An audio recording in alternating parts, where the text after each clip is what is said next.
You're watching the Action Sports Jax 24/7 network. Now it's time for the Brent Austen Show.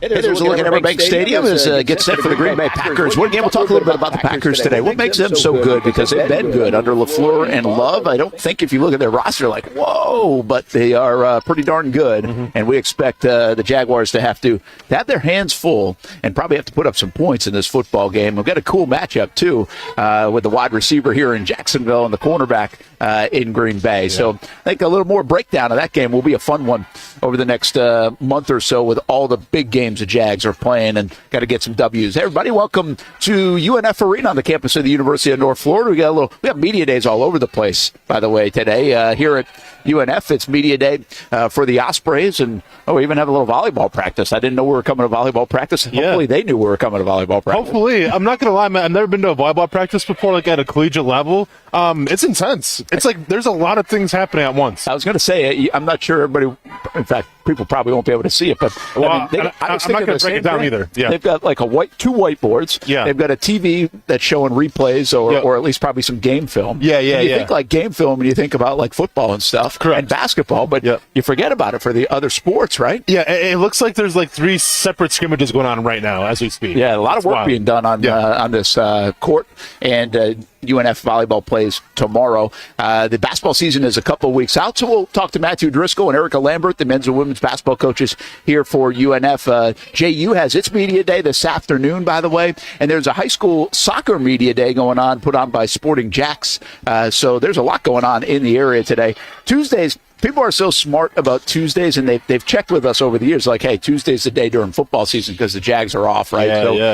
Well, there's another element of this, though. It makes it tricky for us to be everywhere, is so are our people, mostly in our department at least. We give them Tuesdays off. Because that's the one day you can kind of take off. So I feel bad we can't get to everything, but we'll try to be at most things here today. I want to ask you this, and you could probably attest to this more than anybody because you were actually there for the past 2 weeks in the UK.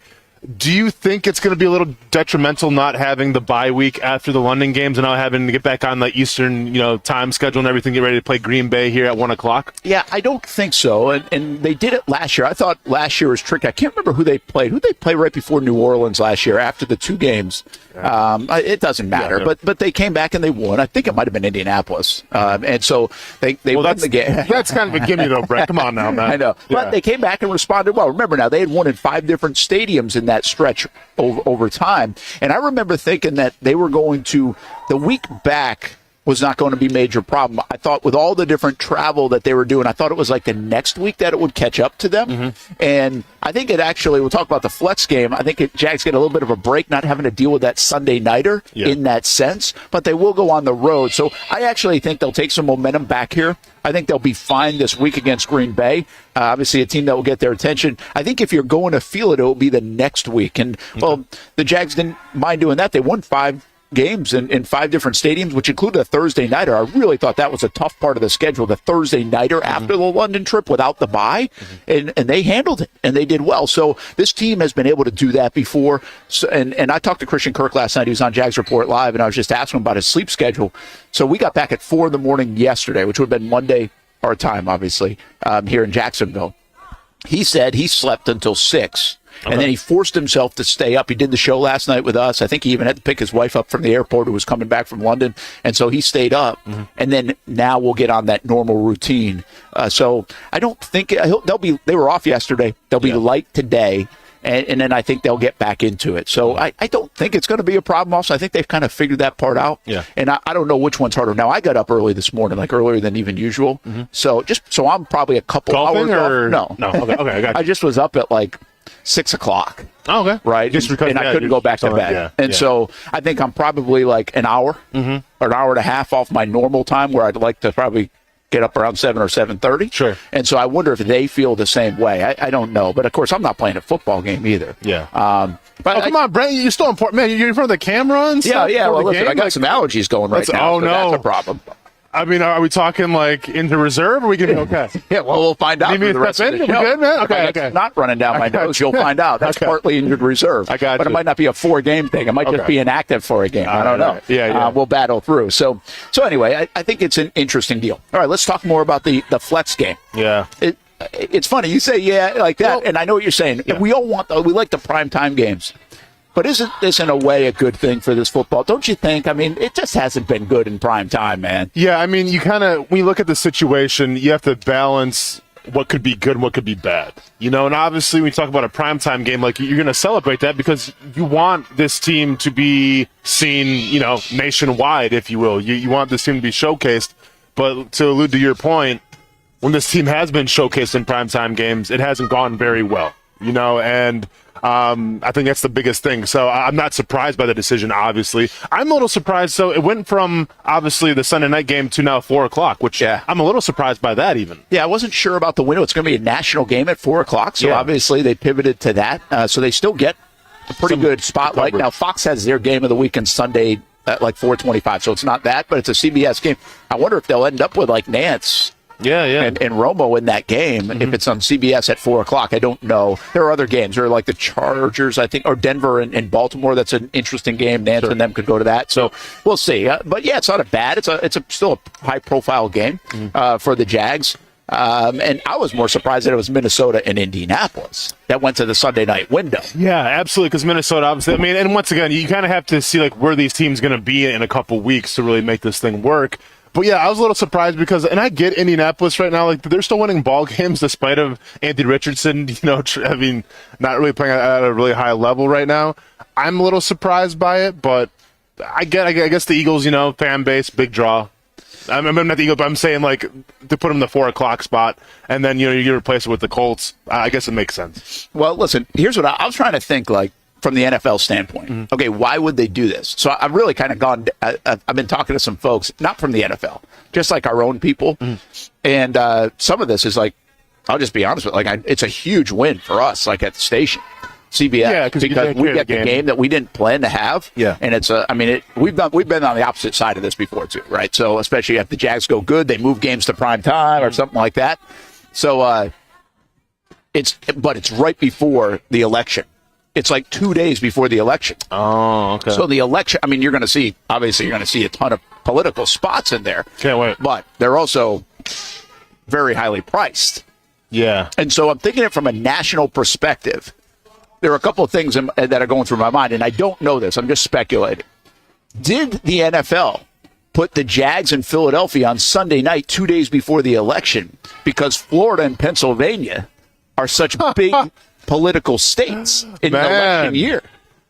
The tea leaves, yeah. I mean, this is something that I never would have even considered. I didn't either until yesterday. Yeah. But Pennsylvania is a huge swing state. Sure. Florida's not as much of a swing state as people, like, it's been in the past, and it's a big state to get. Yeah. Mm-hmm. But I don't think it's going to be a swing state. It doesn't look like or sound like. I don't pay attention to politics at all, so I don't even know. But I just started thinking, I was like, hey, you got Florida and you got Phil and you got Pennsylvania. Those are huge presidential states, potentially. And when they do the schedule back in May, you have no idea. Heck, you think it's Biden and Trump at the time.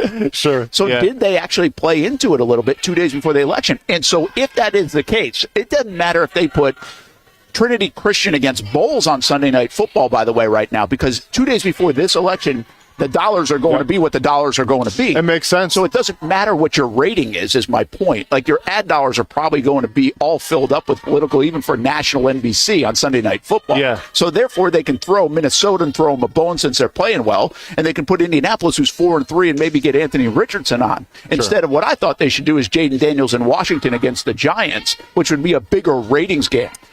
Yeah, but still the Giants, though, Brent, and they're kind of New York. Yeah, no, I hear you. It makes sense. Minnesota and Indianapolis aren't big markets. No, without a doubt. But like Minnesota's a good team right now. They are. And that makes sense. No, I get what you're saying. I mean, listen, now I'm kind of bummed because if you would have told me that we had a chance to hear like a halftime interview with Harris and Trump, between the Jaguars game, Trump offering his thoughts on Trevor Lawrence and this Jaguars franchise. I mean, come on, man. It would have been must see TV. So now I'm a little bummed that you're kind of giving us this theory and everything, and we don't get to see it through now with Trump and Harris at halftime for the Jaguars game. So there's a lot going on there because I think you can make the case, and I don't know how many people watch Sunday Night Football on an average game. I don't even know the numbers, right? But I think you can make the case that Philly Jacksonville would do a better number than Minnesota Indianapolis. Or, Yeah, I or mean, it's in the same neighborhood. Well, no. See, this is why, like I said, I think Philly's playing in the 4 o'clock spot because I think their fan base is so big. It's big, yeah. So, yeah, I mean, would you rather have Minnesota, Indianapolis, Philly? I would probably lean more towards Philly, Jacksonville in terms of the overall rating, just because Philly is so big. Yeah, so it's just it's anyway. I was thinking of all that. I was like, wow, that's wild how much that and then at the end of the day, I don't think people are that upset that it gets flexed off. The Jags have been on Sunday Night Football now, I think 3 times in the last. Since 2017, they were scheduled to be on Sunday Night Football 3 times. They've actually made it on it once. That was last year against the Ravens. They got flexed in 2018 when they were supposed to play the Pittsburgh Steelers. Jags go terrible, and they take them off. And then obviously this one right here. So it's pretty interesting. But, even the London games are kind of isolated games. So they've actually been in front of a nationally televised audience 3 times. They've been terrible twice this year and good last week against the Patriots. Well, listen, hopefully they can keep on winning some games here, Brent, so they don't get all their games flexed to Nickelodeon coming up here pretty soon, because I mean I feel like these next 4 games, man, it's the murderer's row like we've been saying, so it's going to be a very tough challenge for them. Yeah, so it's tough, and so we'll break down that Packers game. But anyway, I thought that was just a fun the flex game. There's a lot to that. There's a lot that goes into it. And I can tell you, it's just a lot locally even. That's the case. Cool. Tofu, good morning. I think we got some good mornings out there. Hope you're doing well. Let's do this. We're going to take a time out nice and early today, kind of get things rolling here from UNF Arena. Volleyball, basketball, football. We got everything on the slate. We'll even talk a little baseball. And by the way, the NBA season starts tonight as well. We'll take a time out here on the Brent Austen Show on the Action Sports Jacks 24/7 network.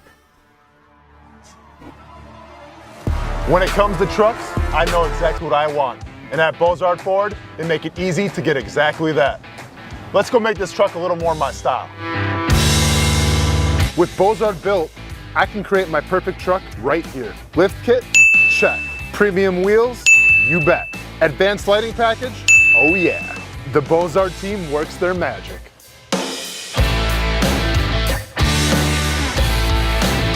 From bumper to tailgate, I'm making this truck mine. It's everything that I wanted and more. From the field to the gym to weekend adventures. This truck's built for my journey. Bozard Built. Customized for your lifestyle, built to exceed your expectations. Check out the inventory and available options at bozardbuilt.com. Unleash your dream ride. Customized, covered, and Bozard approved.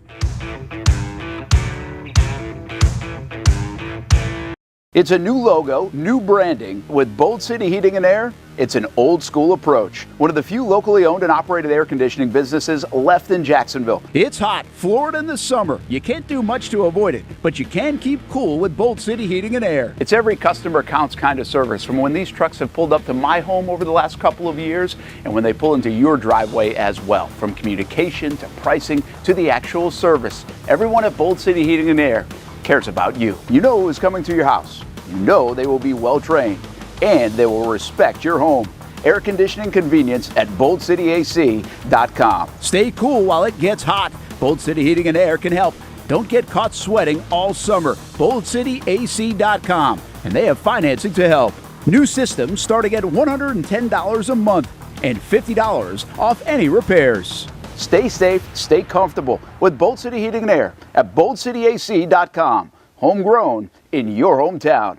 Nobody but Nimnicht. Our family has purchased 6 vehicles from Nimnicht Buick GMC. The #1 Buick GMC dealer in Jacksonville has lots of inventory to choose from with their best price guarantee. Who gives you top dollar for your trade? Nobody but Nimnicht. Save up to $10,000 off select new GMC Sierras or get rates as low as 1.9%. You know, I'm a truck guy. GMC Sierra, my trim level is an SLT. This one's an Elevation. Pretty good looking color as well. So here at Nimnicht Buick GMC, you have a lot to pick from.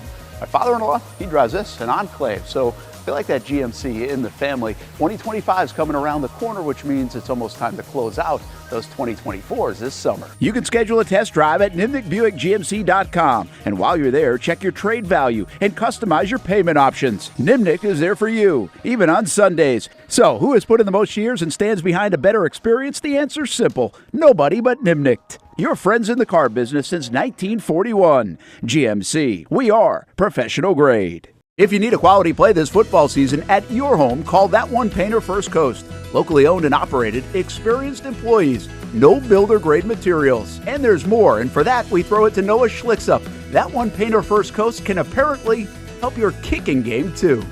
Well, after my failure on skinny sticks last year on Creekside game day, I've spent a lot of time out here at Creekside practicing my kicks. There's only one issue. How is that even possible? The good news is I know exactly who can help. That one painter can handle all your painting needs, from field goal posts to cabinets to stucco. They got you covered. Though they may not be able to help with my kicking, they can certainly help with the posts. Call That One Painter First Coast today for all your painting needs at 904-495-1373.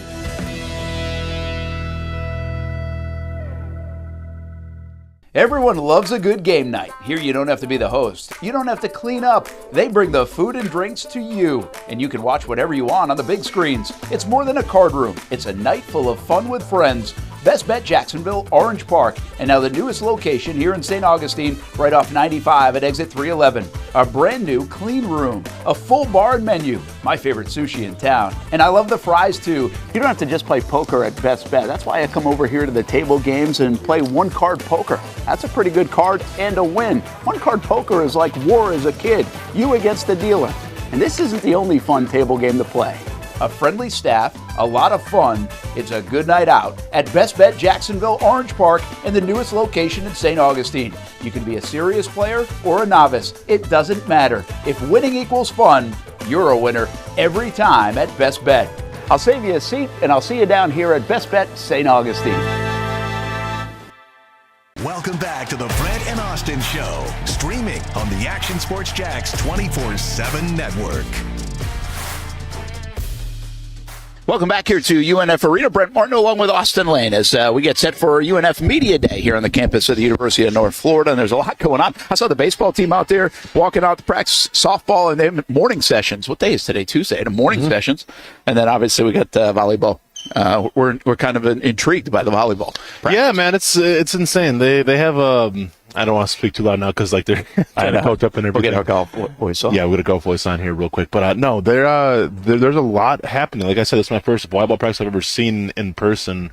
And it's like there's like 4 separate stations at the same time. So you have volleyballs flying everywhere. Coaches getting hit in the face sometimes. But hey, man, I guess you got to suck it up and keep on going. Hey, you've never played? Did you ever play volleyball, like intramural or just for fun or on the beach? So the biggest volleyball match that I was in was my freshman year for homecoming. I think I may have told the story before, but it was boys. So it's basically a battle of the sexes. So it's boys versus girls. So it was this would have been my junior year because it was junior prom week. So we had a deal where if the junior boys beat the junior girls, we would go to Golden Corral for our prom dinners. I remember that. And then if they won, it was like some fancy Japanese steakhouse. So obviously when money's on the line, Brent, stakes cannot be higher. We got to play our best game. Got beat by 10. Got beat by at least 10 in every single set in front of the whole school. Got embarrassed. Thought we were going to kill them. Didn't even come close. They had set plays. We didn't. Got a little cocky, and we had to go to this Japanese steakhouse. Dropped a serious dime on a girl who was just a friend, because didn't have a date. But, I was on court, so I had to take this girl to this Japanese steakhouse. And, I think she had the lobster tail with filet mignon. So that's awesome. Do the math, Brent. Yeah. I was thinking that story might lead to you putting people in the hospital because you didn't want to go pay for that Japanese restaurant. No, I think if I recall right, my mom actually helped me out a little bit too. So shout out to mom for give me a couple bucks. Yeah, always a shout out to mom. Yeah. Mom, by the way, didn't go to the fight, did she? Mom didn't go to the fight. Mom was thinking about going to the fight, but I know how nervous she gets. Yeah. So I said, how about we just we taper ourselves, and I'll see you in Murray State the next weekend for my hall. The that's right. jersey being retired. So that's right. She'll be at Murray State. You only got 2 tickets, right? So four. Oh, you can bring 4. But it's so weird now because it's at the Apex, right? So. You had 4 people, and then when as soon as my fight was over and the interview was done, they had to escort my people out of there. So the next set of people could come. Oh, that's how they do it. So you don't get for the whole day. No, right? It's like you just get to go to the fights that you came to see, and then you can't stay for the next. And I couldn't stay either because I had teammates that that I trained with the past 6 weeks that I'd love to see and couldn't do it. Wild. Is there give me a sense of that building. Is it like I mean, it's basically without the stands, right? Yeah. But is it like an arena here where if you went outside, there'd be like a concourse or a lobby, like where you could maybe on like closed caption or closed circuit TV watch it? Yeah. So basically, it's a giant lobby with all the TVs to watch the fights and everything. And then, I mean, you kind of nailed it. It's a lot like the setting where you kind of walk through a hallway and then lo and behold, here's the cage and here's all like the lights and everything like that. And I'm not even sure like what the seating is. I do know, I'm not sure if my fight was the last one, but they're going to tear down the apex and then build it back up and make more seating. So it's going to be more of like a traditional feel, you would say. Yeah, so and probably because they want a little bit more crowd in there. Yeah, they just don't want it to build like this huge arena. Yeah, you don't want to build it because they already have the T-Mobile Arena in Vegas, right? So they already have that. But I think they want a little more of the crowd interaction because that kind of sells on TV then too. Yeah, it's a little odd for you guys as fighters. I would say the feedback probably is like, okay, you don't mind it. No, and it is what it is, right? You go and do your thing, but you still want a little bit of energy. Yeah. Like, it's weird to have such a big fight. This was a huge fight for you and have, okay, where's the energy a little bit? Yeah, I mean, that's an odd kind of thing. Yeah. And I think could affect you a little bit or depend on who you are. All right, Brent Martin, Austin Lane. I went down some rabbit holes this morning, man, because I did get up early. So I started looking at all these crazy numbers on the Brian Thomas Jr. stuff. Yesterday we said, hey, how good is he? I said, through 7 games, I don't know if I've ever seen another player that I was like, this guy's good. And that's a fair observation. Jalen, by the way, was another one, and I put him in there. Now, people said Blackman, and so I had a lot of Blackman comments yesterday on social media. That was kind of could be just because but see, I think I'm a little more biased because I actually practice. Like I saw him in practice every single day. Well, that's a good point, right? And, so like, and honestly, I knew what he was capable of. Some of his stuff came that like my eyes toward him were practice driven. Yeah. And I remembered that and right away, like, you knew, like, whoa, this dude's got some good hands and he's got everything. They can't see everything in practice, but it did take a little longer than I think in games to actually see it unfold. And so today, through 7 games, Blackman in 2012, which in my mind, Blackman played more than just like a year and a quarter. Yeah. But he didn't. Like, that was it. It was like, I don't know, I didn't even do the games, like 20 games or 21 games for Jacksonville. Wow. That was it. But he played in his first 7 games, 18 catches, 193 yards, and 0 touchdowns. So, I mean, 18 catches, 193. Yeah. Brian Thomas Jr. has 35, 13, and 4. I mean, that's how impressive the start is. And once again, Blackman, when he obviously is brought in for a reason, like he was brought in to be the guy day one. 5th overall pick. Like he was brought in to be the target monster, if you will. And once again, with Brian Thomas Jr., I don't think he was brought in for that. So that's very telling. By the way, the place went nuts at the town center. That's where they had the draft party that year. The place went nuts when they drafted. I was excited. Everybody was excited about it. And so now there's one other caveat here. The Jags were not who they are right now. You didn't have Trevor Lawrence. You didn't have Kirk. You didn't have, like, they're well more structured and built to perform right now. And maybe that's even more impressive in a sense that you can get the ball to other guys. And Brian Thomas Jr. is still doing this. Now, he did have Ingram was out, so maybe more went his way early on. But he's obviously, they got to mix it up. They can't just go to Blackman. And then so I went down like the best performances in Jags. I started to go Jimmy Smith, and it's like, my goodness, I thought I'd take 3 or 4 seasons. It's 9 seasons of Jimmy Smith you have to go back and really look at. Okay. Keenan McCardell has a few of these 1,000-yard years. So those are the seasons I looked at. I did Allen Robinson as well. And I won't go through every number. It's on Twitter. Okay. But, I mean, it's comparable what he's doing. Now, Jimmy had some years, like, he had the Baltimore game early where he had like 290 yards receiving in the game, and it really skewed it. He had 6 touchdowns. But really, I think that's the number that gets, if you look at some of the great performances the Jags had, going back to the Jimmy Keenan days, and even Allen Robinson's big year, which, by the way, Robinson that year was 1,400 yards and 14 touchdowns.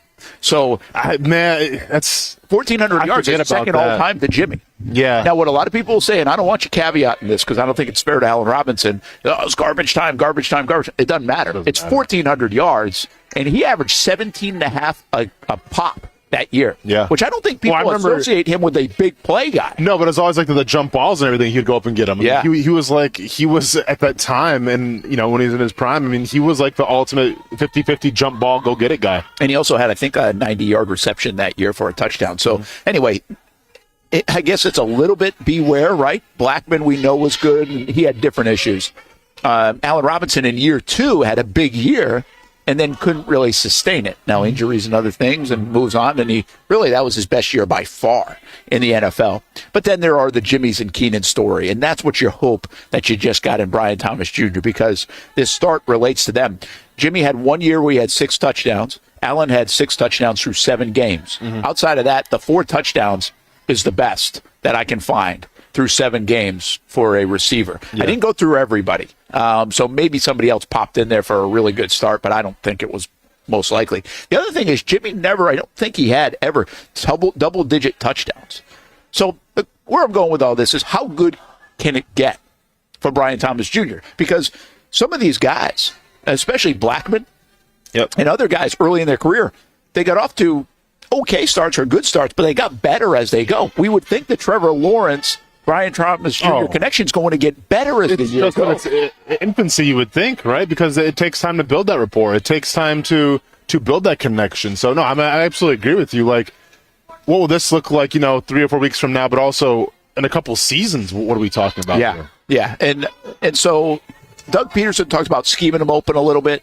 I think you're going to start to get a lot more attention. I think you're already starting to get attention, but defenders are going to get attention.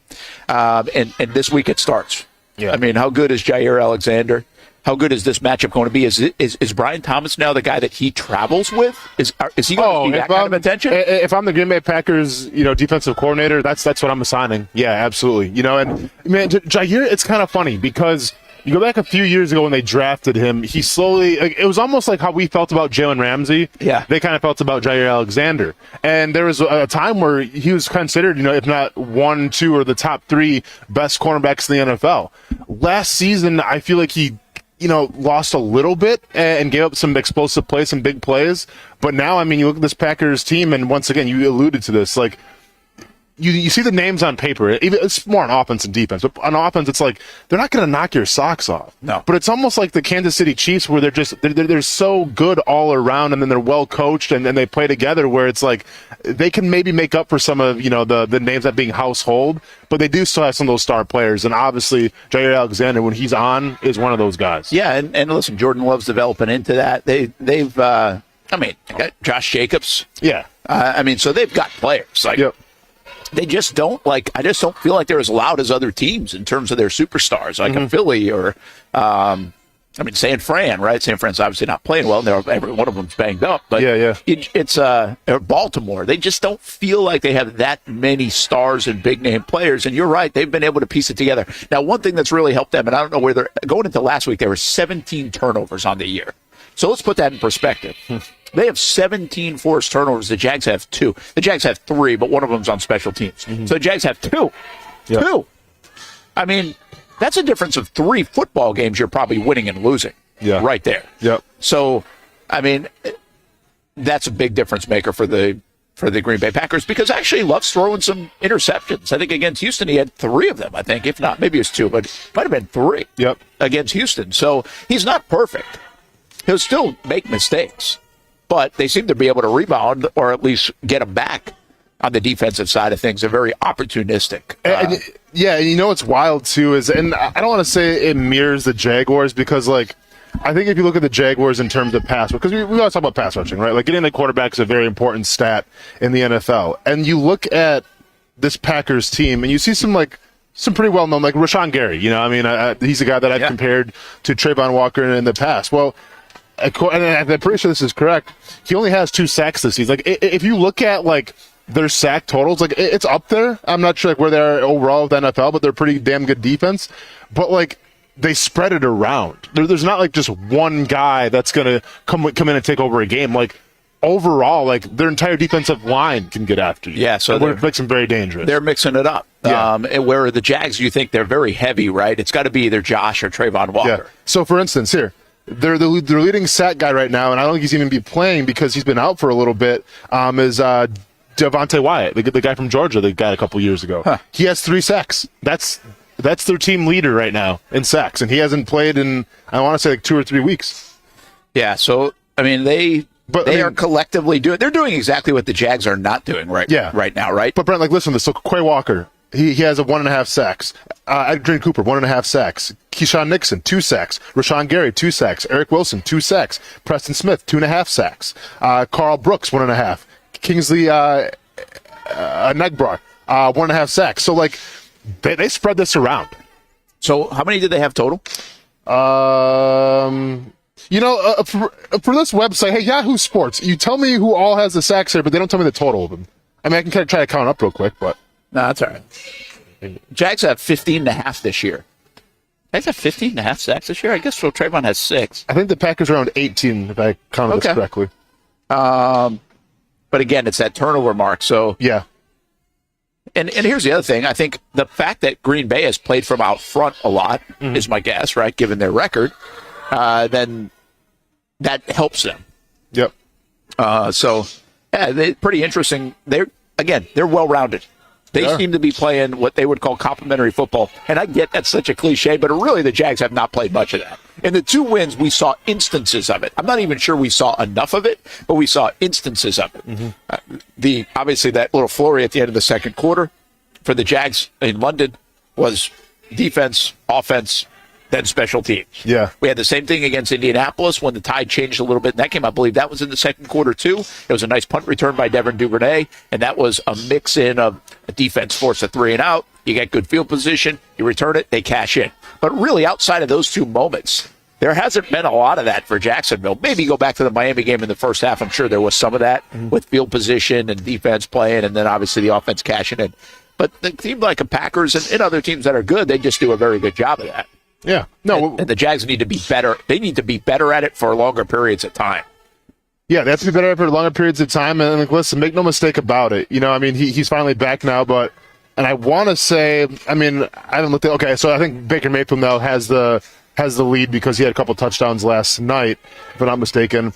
But I think second right now in the NFL and passes for touchdowns is Jordan Love, which is very quiet. Yeah, it is quiet. Because once again, he plays with a bunch of wide receivers that are not household names, but it goes to show you that he has the capability of elevating his guys. And then, Green Bay, a guy named Aaron Jones, who's a household name, who's done a lot for that franchise. What do? They go, Aaron, man, we like you, man. You did a lot for us with Aaron Rodgers, but you know what? We're going to let you go to Minnesota. Let's bring in Josh Jacobs, who I think is a little more complete back in terms of running the football, too.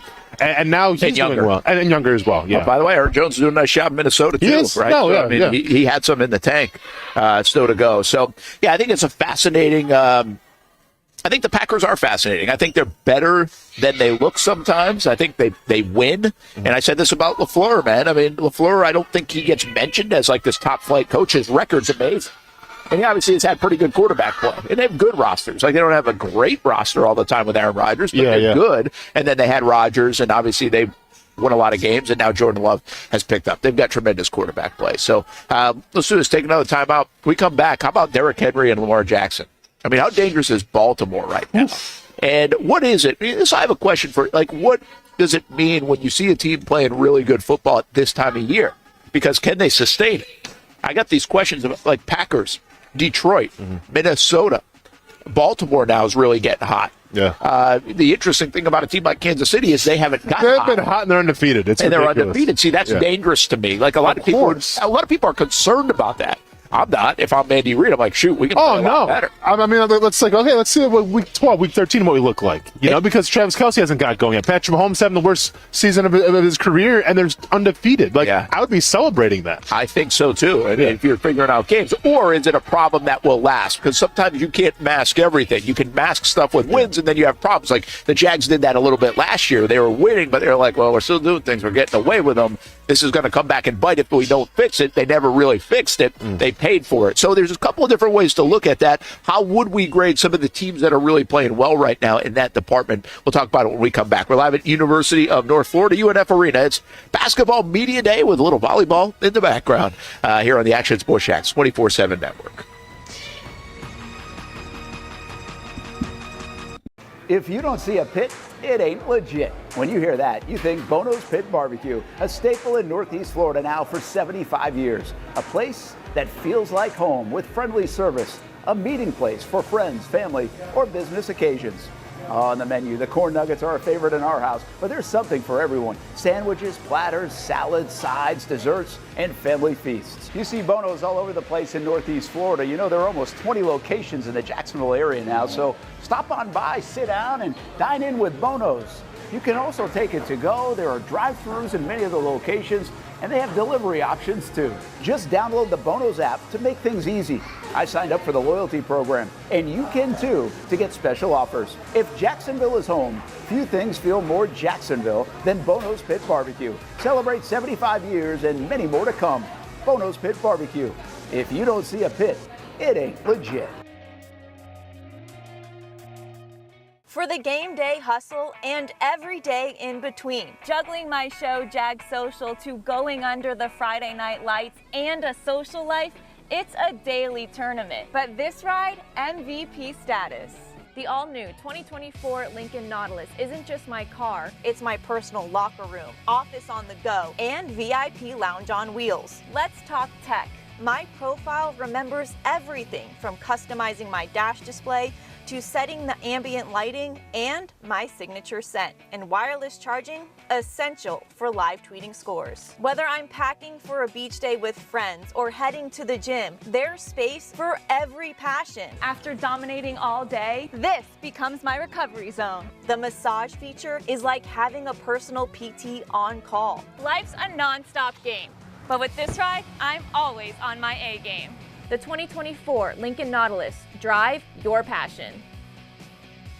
You trust CGC to make your water great, and now you can trust CGC with your plumbing needs as well. Fast, convenient scheduling, licensed and insured. A quick call away at 904-552-1242. You never know when you're going to have an issue with a shower, toilet, or maybe it's a sink that sometimes is easy to fix.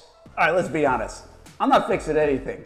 I'm totally staging this because when I have a plumbing problem, I call CGC Water Treatment and Plumbing. Trained professionals, transparent pricing, customer satisfaction. Small problem or even a bigger issue. Maybe you need a new tankless water heater or something a bit more intricate. The experts with 25 years of experience at CGC Water Treatment and Plumbing can do it all.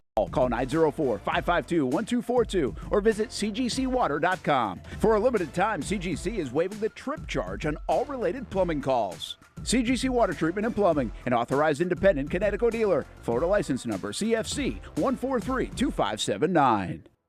At Southampton, local golfers have no shortage of options when it comes to picking a course to play here in Northeast Florida year-round. Yet time and time again, I find myself here at the golf club at Southampton. Easy to get to off 210 in St. Johns County. It's family-owned and operated and renowned for being one of the area's most player-friendly. That's just one of the reasons we hold the Action Sports Jacks Dream 18 charity golf tournament here each fall. The Mark McCumber design layout is great for all skill levels of golfers, from the guys who bomb it a mile on the range to golfers like me who are just happy to put it in the fairway, which Southampton has very accommodating fairways. And if you need new clubs, come down to the pro shop. They'll fit you up and get you a nice new set like they did for me. For more information on membership or to book a tee time and see for yourself, head over to golfsouthampton.com or call the clubhouse at 904-287-7529. The Golf Club at Southampton. It's the official home of the Action Sports Jacks Dream 18. Make it your home for golf too. It's the place we party in football season with Jaguars All Access. Welcome to Spring Sports Brewery, everybody. Say hello to our guest tonight. That is Trevor Lawrence. You can bring your party or event to Spring Sports Brewery in Springfield any day and any time. Rehearsal dinners, corporate events, birthdays. Here at Strings, you can enjoy the inside area and the outside area. Good for any weather, good for any occasion. Watch the games, play the games, shoot some hoops. Beer? Yeah, they have that. Plenty of choices. And sure, this is a brewery, but Strings is also a restaurant, and the food is fantastic. A full menu made from scratch meals. And if you need String Sports Brewery to help with a party at your place, they cater too.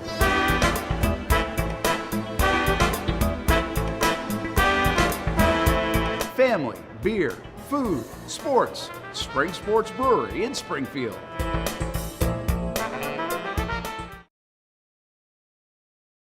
Welcome back to the Brent and Austen Show, streaming on the Action Sports Jacks 24/7 network. There's a look at our schedule of events, or a bunch of shows, really, more or less than a schedule. We had Jags Report live last night. Christian Kirk, kind enough to join us. Really appreciate him. Always good to have Christian on. And if you missed any of the show, we'll have it on the Action Sports Jacks 24/7 network today and tomorrow, so you'll be able to find it multiple times throughout the rest of the week. You can also see it on YouTube, our Action Sports Jacks channel. And he was great on so many different things. After the game continues to run, we're going to get some new episodes rolling, but we have some fantastic ones. If you missed any of that, there's actually a playlist on our YouTube channel as well.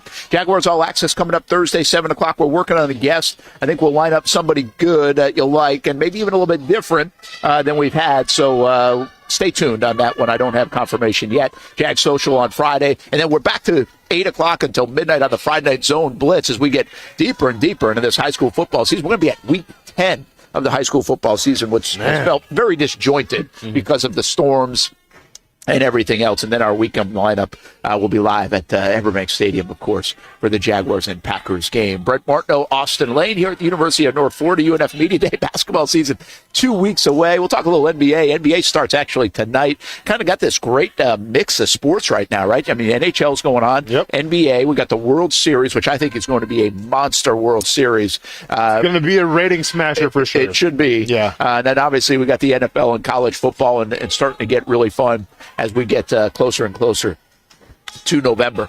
Let's go bigger picture NFL for a moment. First of all, I mean, Derrick Henry. How do you look at the Derrick Henry thing?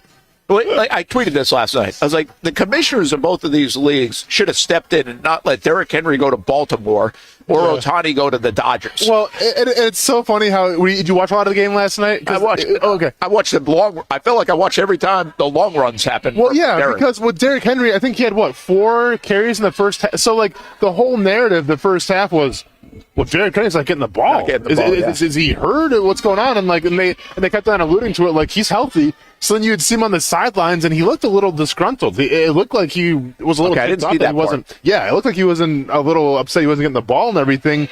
And then, of course, at halftime, they cut to the clip where it's John Harbaugh in the press conference. Welcome Derrick Henry. He's like, "Hey, we're not going to bring him in for 30 carries a game, right? We're going to use him when we have to use him, but it's going to be sparingly through the season to keep him healthy." So, like, that was all narrated at halftime. And then, third, fourth play in the third quarter? Oh, here's a Derrick Henry handoff for 80-something yards and some change, and all of a sudden, now it's back to 160-yard games for Derrick Henry. So, it's absolutely insane. And actually, I told this to one of my friends, because I have Derrick Henry in fantasy, Brent, I like to brag about it. But we were talking about how if they get a good playoff seeding, and then they have to go through Baltimore or cold weather like Buffalo, I mean, it's almost impossible to stop because you have Lamar Jackson, who you saw last night as well, showcased his ability to escape the pocket and make people look foolish. And you couple that with the hard running of Derrick Henry. Like, how do you stop that? I don't know. And by the way, I thought Tampa, there was a series of plays where I thought on 3 or 4 consecutive plays, Tampa did a nice job, but only one of them really worked out in their favor. Like, I thought they were all over Lamar, and they had him, and then he eluded them, or he passed it, or something. It's like, dang, it's so frustrating to play against him.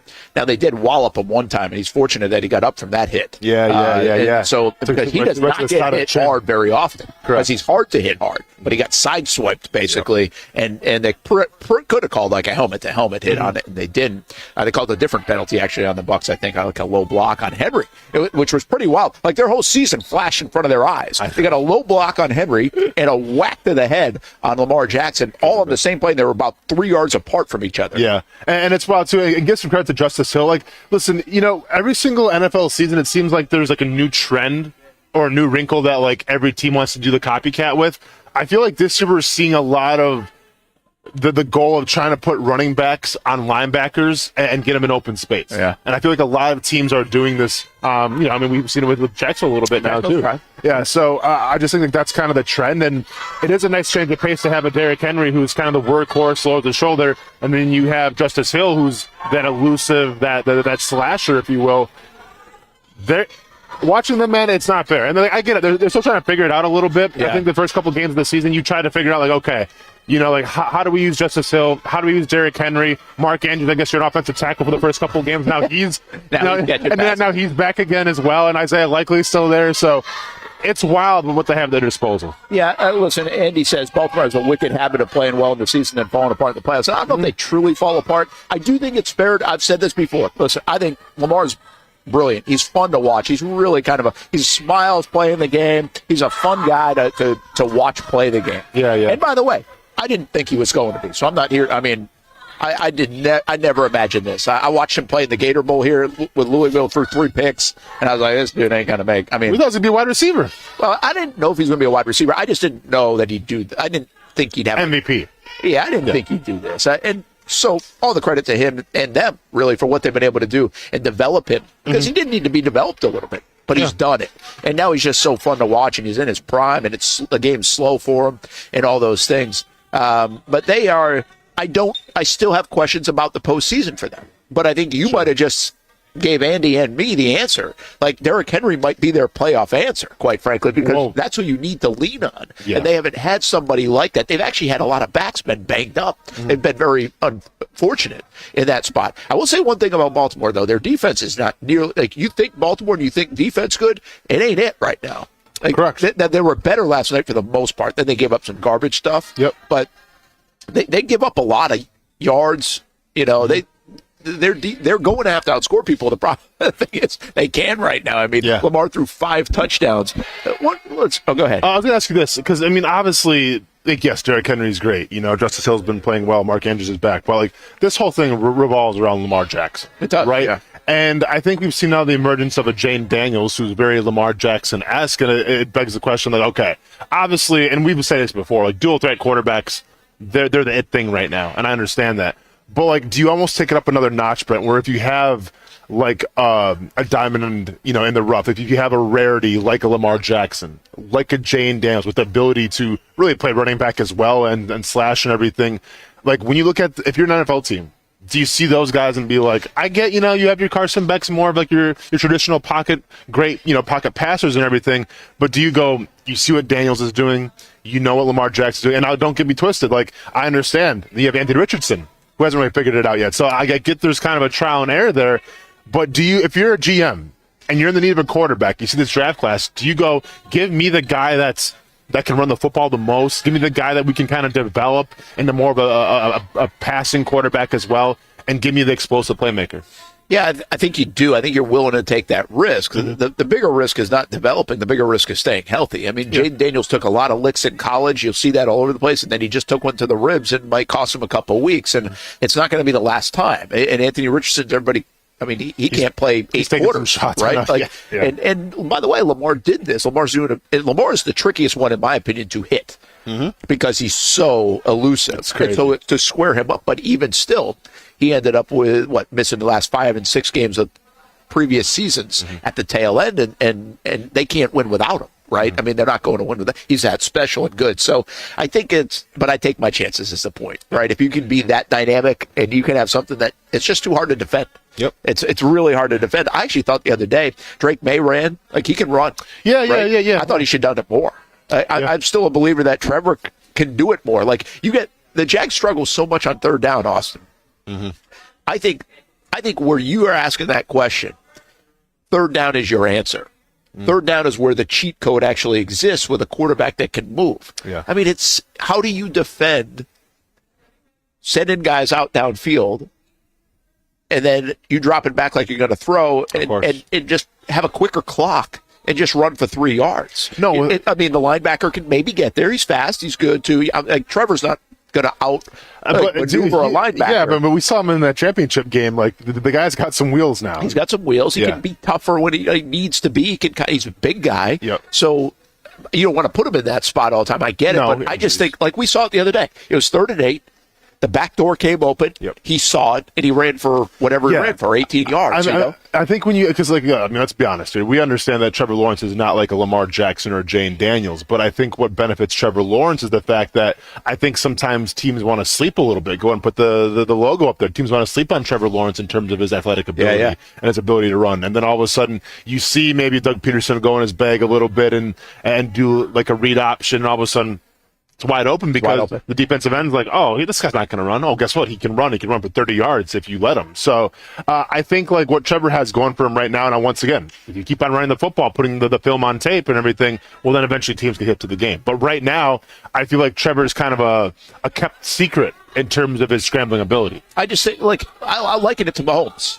Mahomes is a sneaky good runner for different reasons than Trevor. Which is a big reason why they've actually won the football game, because it's not with his arm right now. So, and that's my point. Like, if you're struggling, what your Jags have been struggling on third down really for the better part of 2 years. Mm-hmm.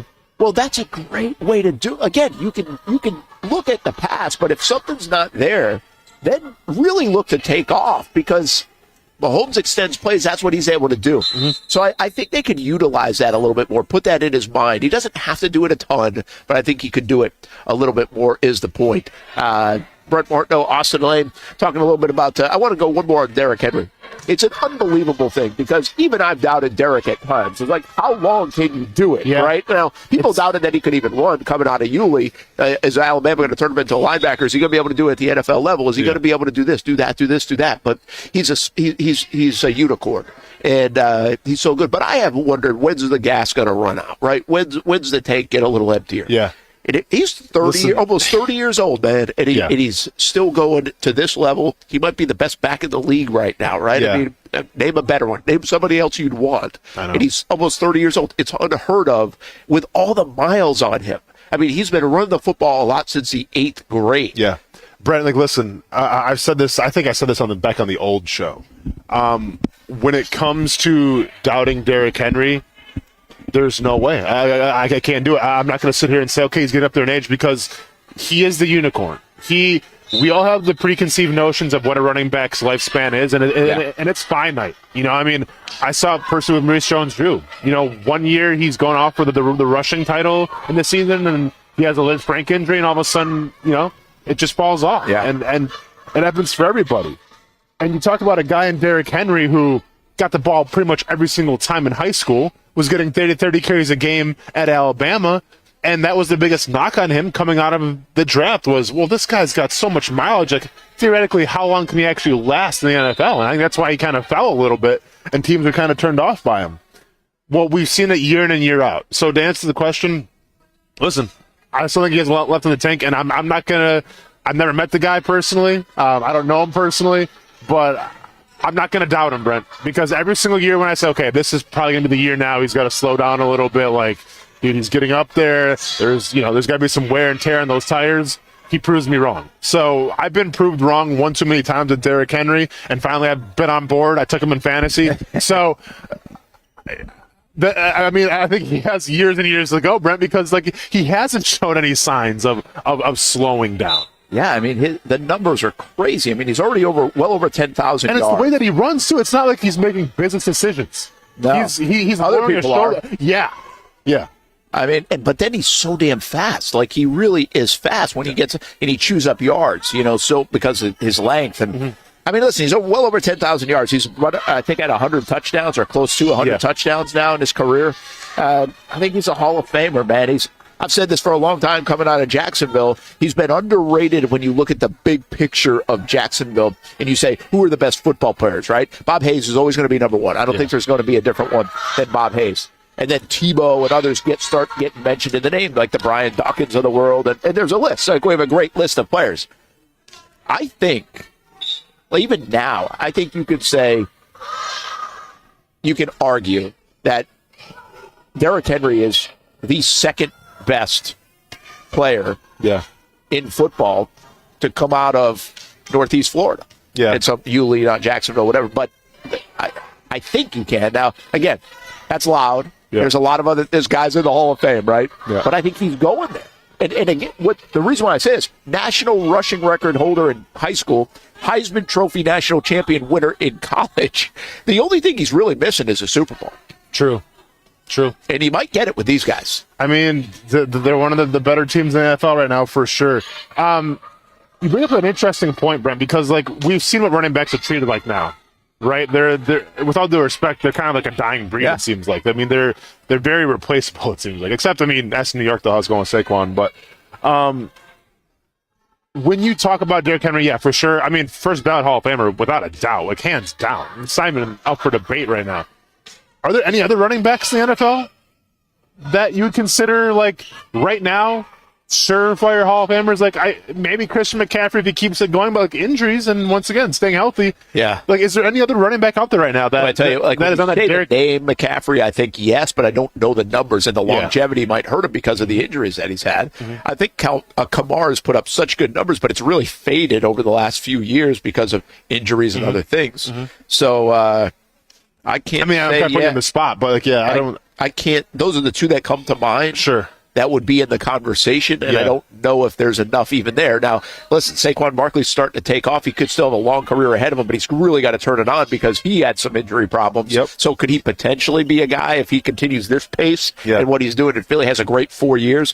I mean, you could say that about any back, right? So, yeah, I don't think like Zeke isn't, right? Like Zeke Elliott's not going. Yeah, no, I don't think so. I don't think so. But yeah, I think that's a good question. I think Derrick is. Like, I think he already is. But see, this is why I'm saying you have to appreciate this greatness, Brent, because we don't have a lot of these guys left. Like there's like we can say, okay, quarterbacks at Patrick Mahomes and everything, but like there's not a lot of sure ballot Hall of Famers, I feel like, at running back anymore. And I feel like, Derrick Henry might truly be one of the last of the dying breed in terms of like how many Hall of Famers will we be talking about in the future that play the running back position? The league doesn't let running backs make the Hall of Fame yet anymore. Correct. They won't let them play that long. They won't pay them enough to play that long, right? So I think you're right. But I think we also are seeing something else we talked about this recently. You got Frank Gore played until later in his into his early 30s. I think we're seeing guys like there. I wonder if the running back position, you don't cut off now at 28, 29 years old. Sure. Like everybody said. You can get a little bit more. Maybe it's a window that's 1 or 2 more years than many people would have thought. All right, let's take a timeout. We'll come back. I think we might visit with Matthew Driscoll here today on the show, so let's see if we'll do that. And we'll come back from UNF Arena. Brent Austen Lane, Brent Austen Show. Here on a Tuesday, talk a lot of football, but we'll mix in some basketball as well coming up here on the show in just a bit.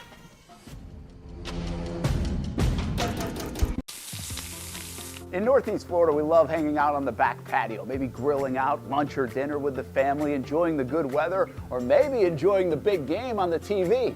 Or maybe your favorite team in town, the Action Sports Jacks team.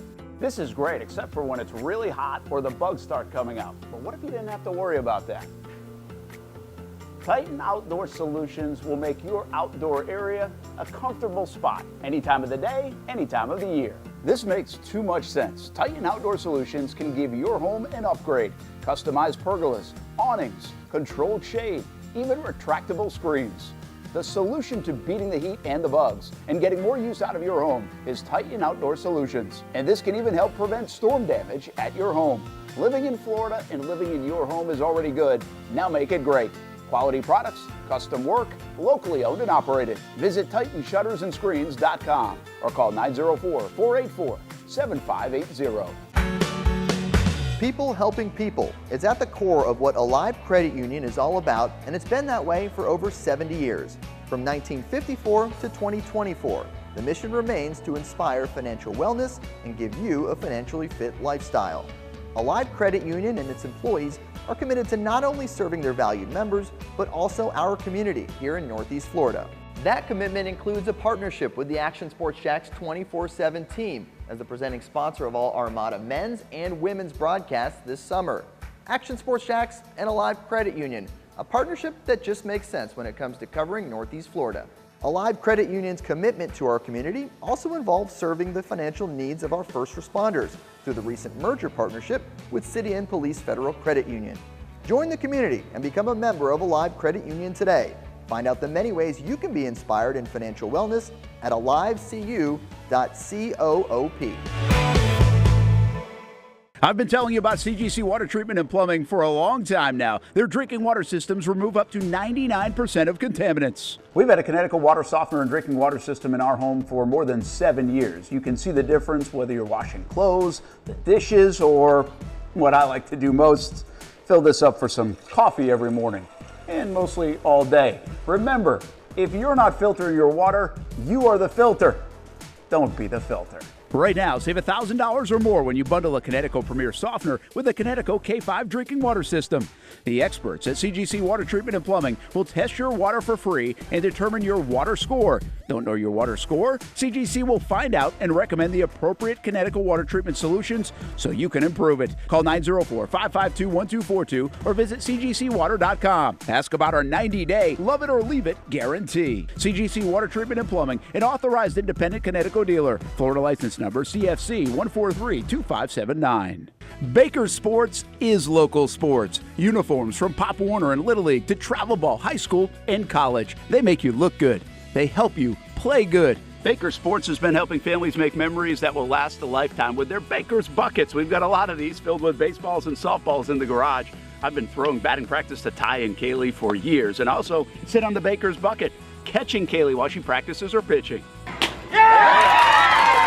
Baker Sports is homegrown, and a lot of employees that used to play on local ball fields now work for Baker Sports, now helping you look good, play good, and make memories of your own. Visit bakersport.com to see what Baker Sports can do for you. Custom apparel, Nike, Under Armour, Adidas, embroidery, screen printing, and more. Baker Sports is local sports from Jacksonville to anywhere in the Southeast. Bakersport.com.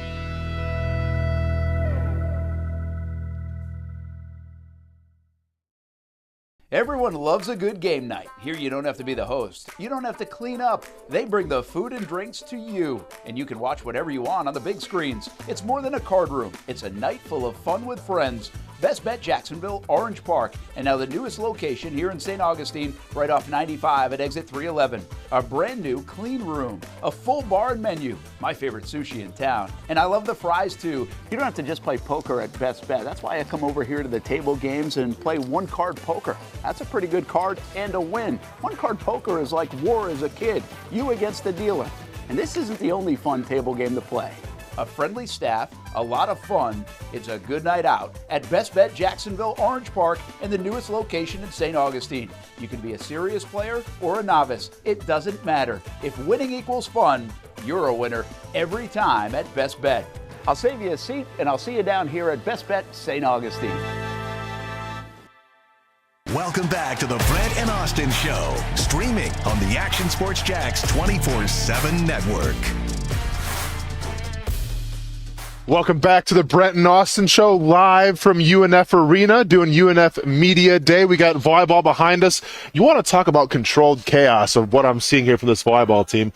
I still can't comprehend what's going on exactly. Yeah. We have like 5 different volleyballs at the exact same time here flying around, and it's a well-oiled machine here, Coach Driscoll. Yeah, it's one of the things that you have to be really careful of when you do it within practice. You got to have enough people to make sure that those balls get eliminated. So that someone's not landing on them as well, too. Of course. But we do some things where we can get 3-4 shots up in one session. Just because it just makes it a little bit more efficient and you get more reps, but also too it's got more guys are going, so therefore conditioning obviously comes into play as well. And absolutely, it's awesome being up here in the Lone People suite up here and top. I don't get up here very often. Yeah, I know, especially to watch games and do those things. So congratulations. Thank you, man. I know we talked many times. I think 3 times before the fight. Try to give you a little pep talk going into it and get you rolling into it. I still refer to this is probably like a month ago now, maybe a little longer, where it was Sunday and I was going for a run, and lo and behold, here you come up in your vehicle, give me a little extra motivation. It was a hot day that day. Oh, it was brutal. Just keep going. I'm like, you know what, man? I was supposed to stop at at 2 miles. So let me go get 2.5 miles here. It'll be a little extra because Coach Driscoll said what's up to me. Just so you know, I thought you had oiled yourself up to make yourself a little bit more attractive. No, that's just that Jacksonville humidity. And then when I stopped, I'm like, oh my gosh, he's dripping. Yeah, that's that Jacksonville humidity, man. That's that Jacksonville humidity. So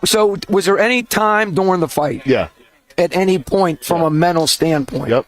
At what phase did you really click it and you really got to a different level mentally? Yeah. As opposed to physically, I knew where I was. So it's a great question. And especially with fighting, because it's like 90% mental. You know, like everyone wants to watch a fight and say, okay. Not when I was growing up. But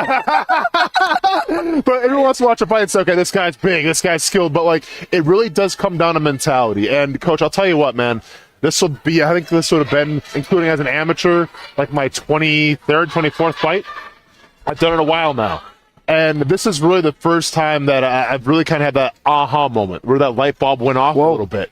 And it was insane. So to kind of tell the story real quick, for those that don't know, I had to win this fight because it was the last fight of my UFC contract. And if I didn't win it, I probably would have been out of the UFC. So, sounds like coaching. Yeah, exactly, right? Who you telling, man? It's a performance-based business, right? Yeah. It's got to be, right? So, everyone's like, oh, that's a lot of pressure. I'm like, I didn't look at it like that. But what I changed in my mindset, coach, is when I used to go into fights, I used to try to have like that calm, cool demeanor. Like, I'm just going to let everything kind of just roll off my back. I'm just going to be kind of laid back, go with the flow, still be focused, but kind of go with the flow.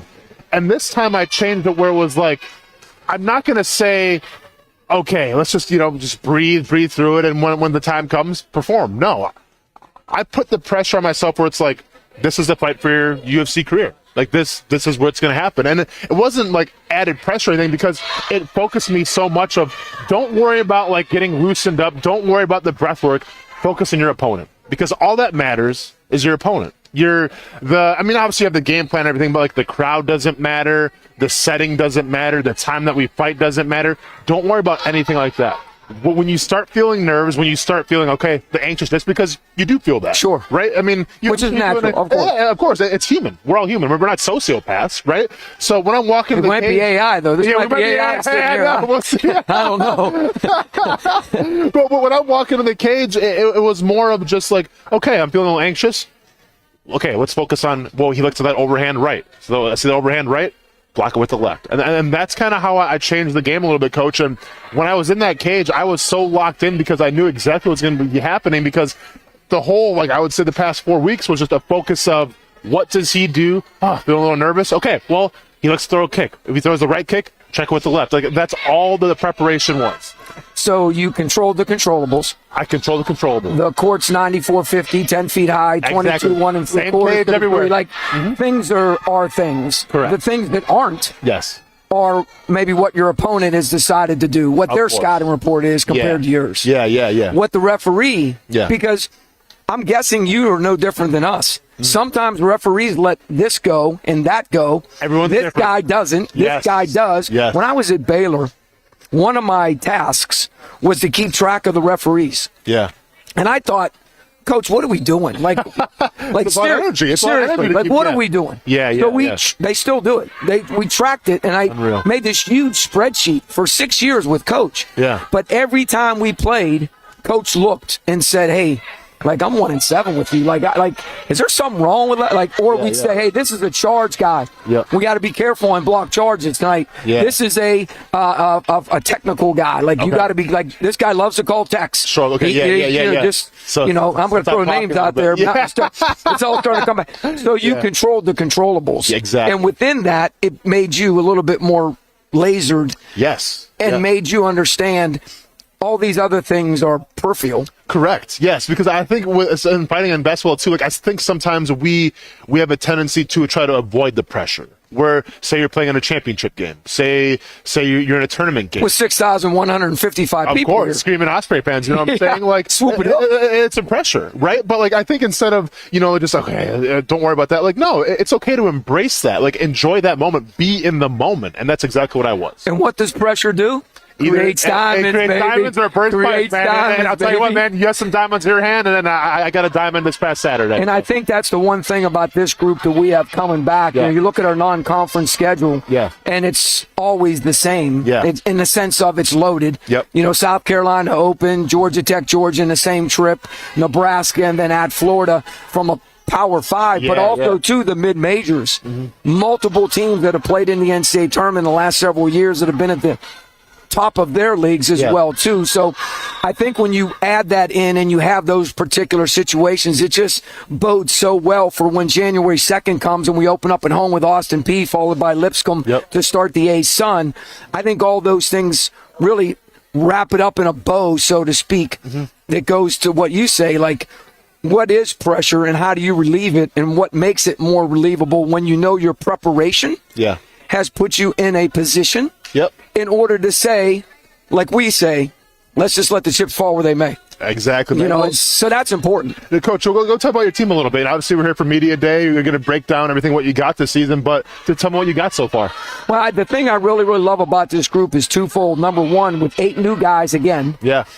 You have a lot of different programs that have been brought in. So different schemes, different defense, different offense, different what coach likes, what coach doesn't like. So all that was part of this growth as well, too. Yeah. We've had 2 private scrimmages. In both private scrimmages, both teams play completely different than us.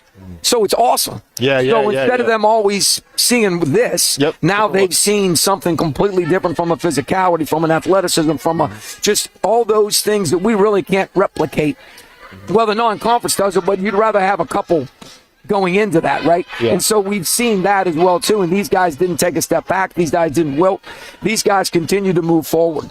And we're healthy. That's another huge thing. Amitri's back from his torn ACL. He's only 3 weeks into it, so he's still trying to find his rhythm, still trying to find his groove, so to speak, that he had when he went out.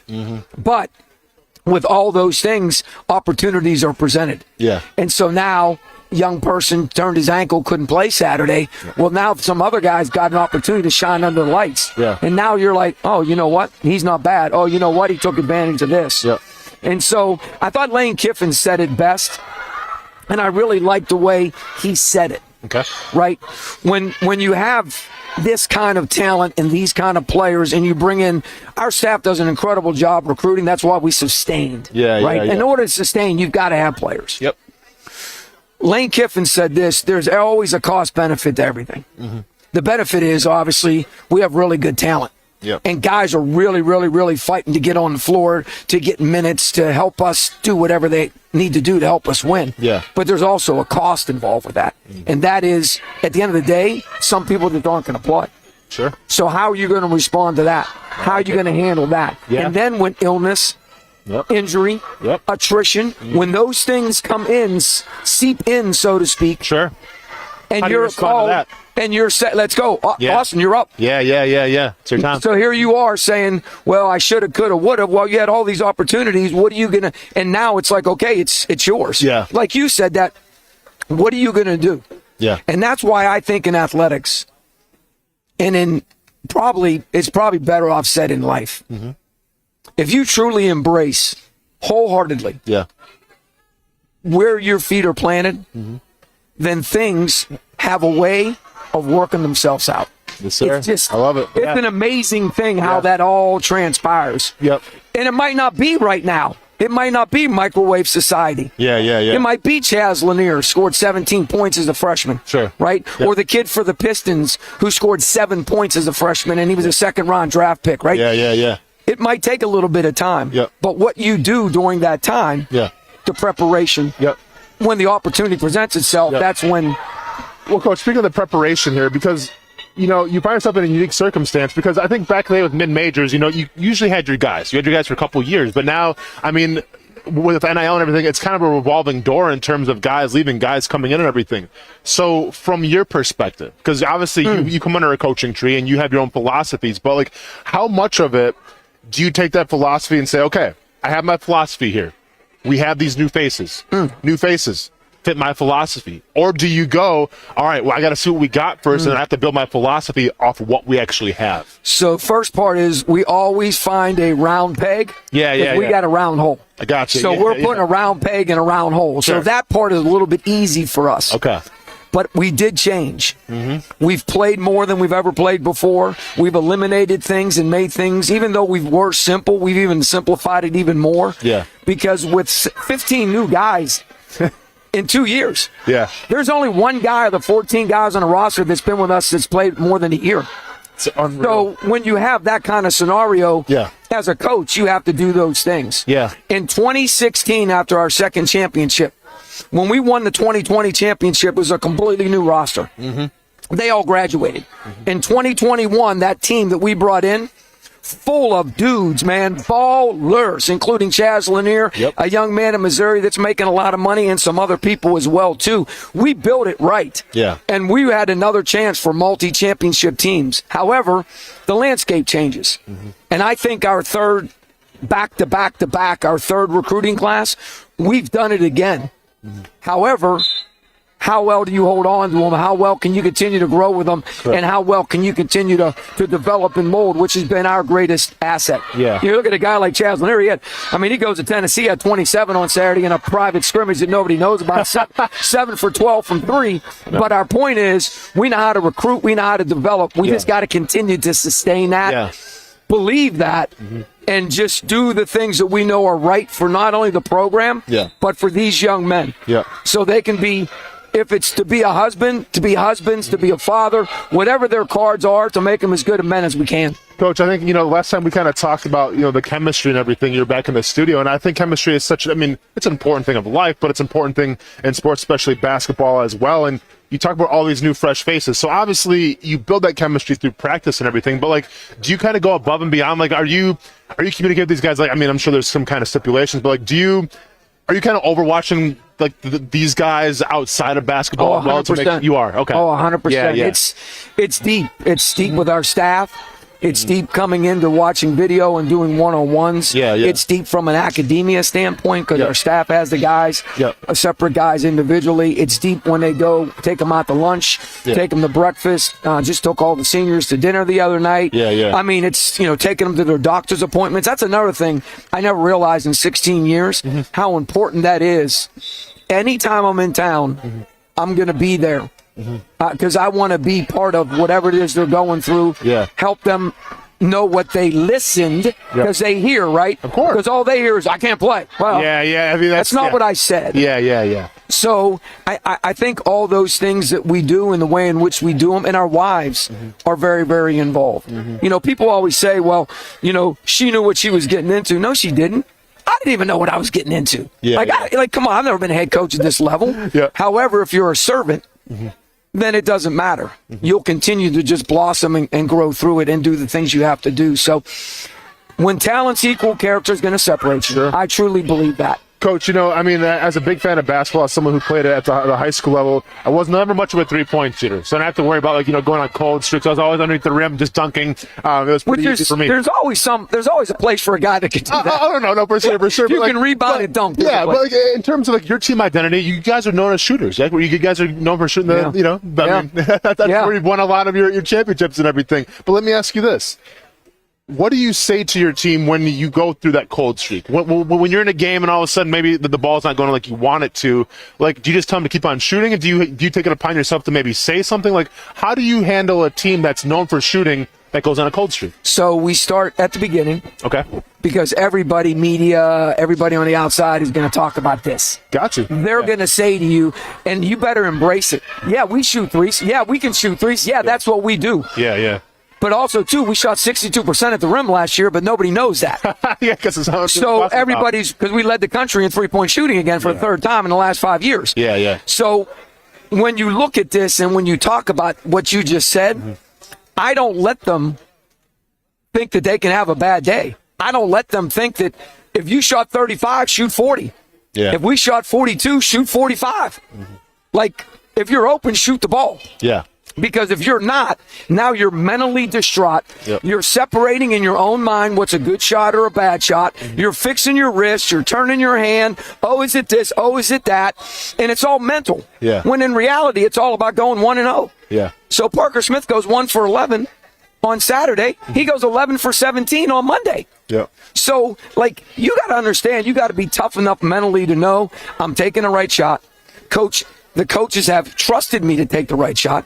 I'm prepared to take this shot. I just got to keep taking a shot. I got to believe. Because eventually water finds its level. I love it, man. I think we got a couple more minutes with you, Coach. I'm going to let you go here because, you're kind of the man of... No, I don't know.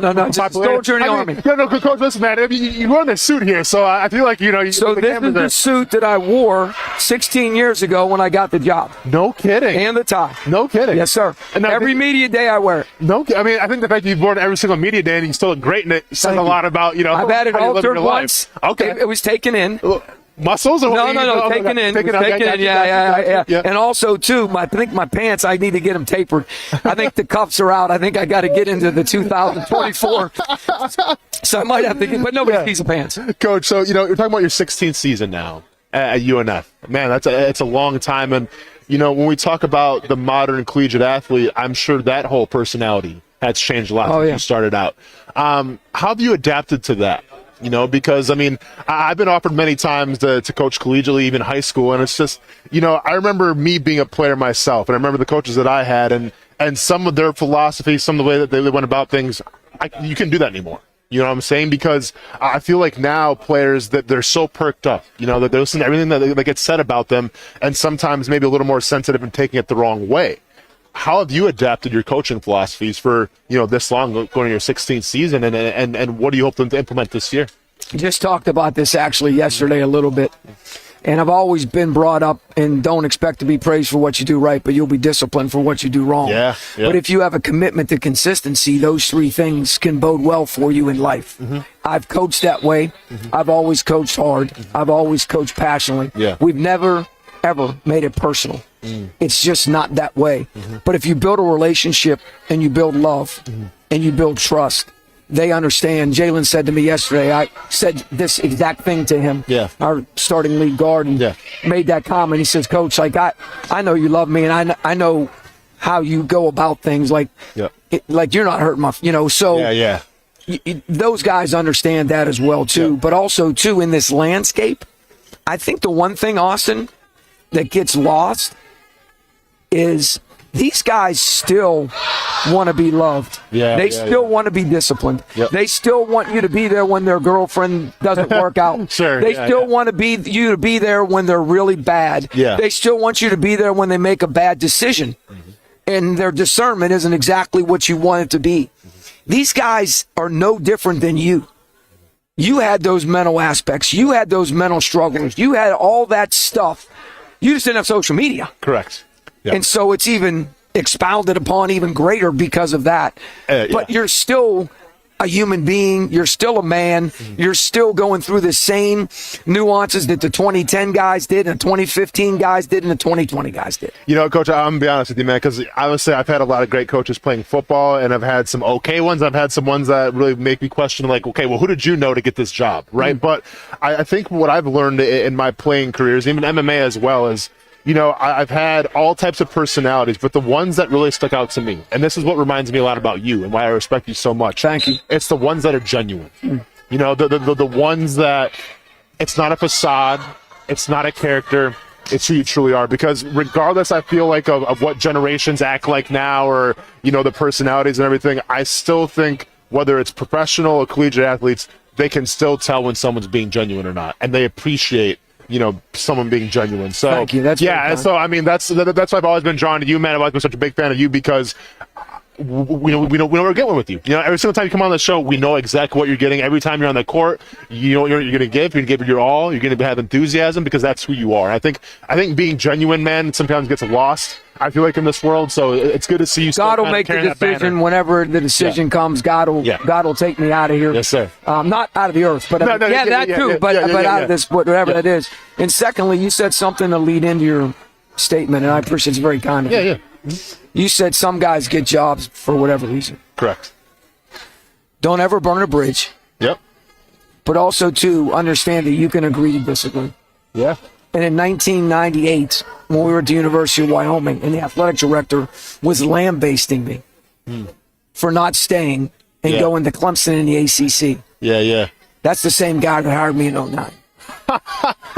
So to go back to what you said, like, it's okay to agree to disagree, but don't let your heart ever go in the wrong direction. Cool. Just keep your heart. When you get squeezed, that's who comes out. Yeah. Agree to disagree, and then who knows what's going to transpire. Head coach Matthew Driscoll, man. Always a pleasure, dude. You're the best. Congratulations. Thank you, man. I appreciate it, man. Have some fun. The champ is here. Hey, and by the way, the next time I see you, man, it better be some more motivation. Whatever you need. I'll probably have a fight in a couple months again, so I'm going to need you on the side of the road cheering me on. Whatever you need, I'm here, Coach. Sounds great, man. All right. Rob, let's go ahead and let's head to break real quick. We'll come back. I think we'll have Brent back here if he's not eating all the catering. I'm not sure where Brent actually went. I had to hold on the interview, man. Hopefully you all stuck around. Inspirational stuff, man, from Coach Driscoll. Like I said, being genuine in this world, man, goes a long ways, and I think Coach Matthew Driscoll, if you know anything about him, he has that in spades. So we'll take a little break here, come back next. Nobody but Nimnicht. Our family has purchased 6 vehicles from Nimnicht Buick GMC. The #1 Buick GMC dealer in Jacksonville has lots of inventory to choose from with their best price guarantee. Who gives you top dollar for your trade? Nobody but Nimnicht. Save up to $10,000 off select new GMC Sierras or get rates as low as 1.9%. You know I'm a truck guy. GMC Sierra, my trim level is an SLT. This one's an Elevation. Pretty good looking color as well. So here at Nimnicht Buick GMC, you have a lot to pick from. My father-in-law, he drives this, an Enclave, so I like that GMC in the family. 2025 is coming around the corner, which means it's almost time to close out those 2024s this summer. You can schedule a test drive at NimnichtBuickGMC.com, and while you're there, check your trade value and customize your payment options. Nimnicht is there for you, even on Sundays. So, who has put in the most years and stands behind a better experience? The answer's simple: nobody but Nimnicht. Your friends in the car business since 1941. GMC, we are professional grade. It's time for your Swoop Minute with UNF Athletics, and we start on the pitch where the UNF men's soccer team pulled out a come-from-behind 2-1 win over Lipscomb on Friday night. For the Ospreys is Acuna.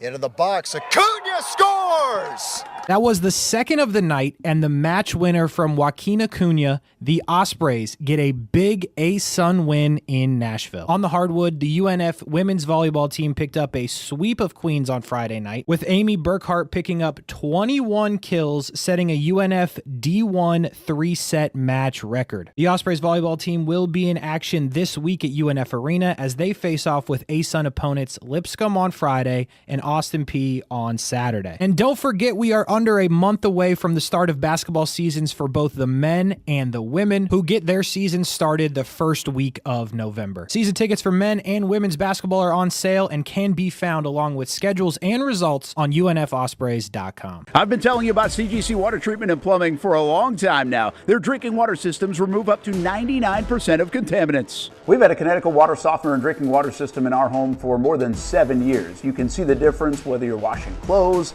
the dishes, or what I like to do most, fill this up for some coffee every morning, and mostly all day. Remember, if you're not filtering your water, you are the filter.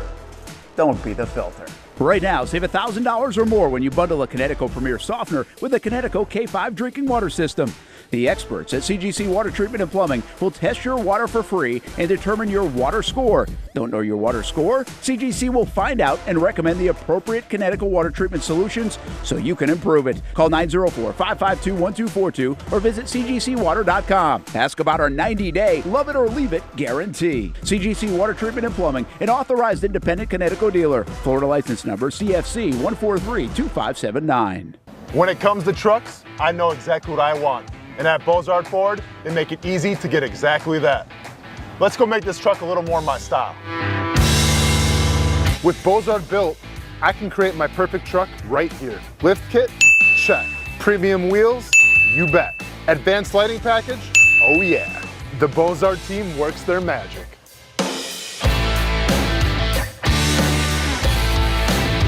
From bumper to tailgate, I'm making this truck mine. It's everything that I wanted and more. From the field to the gym to weekend adventures. This truck's built for my journey. Bozard Built. Customized for your lifestyle, built to exceed your expectations. Check out the inventory and available options at bozardbuilt.com. Unleash your dream ride. Customized, covered, and Bozard approved.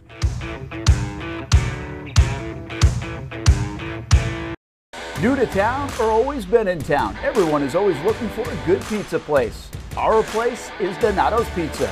We love it and still do love it. When I tell my family I'm coming to Donato's, they say, wait a minute, you got to order some for us. So this is not all for me. Let me tell you what the Martinos get when we put an order in. Well, pepperoni pizza, we usually get more than one of these. And then there's the works, a little bit of everything. And then this is the pizza that can be polarizing for some out there. I don't know why. Hawaiian pizza. Some love it, some don't. At Donato's, you're going to love it, especially with that cinnamon sprinkled on top. Try the pizza my family likes or try your favorite. Right now, you can use the code BRENT20 and get 20% off your order. Every viewer and listener is important to us.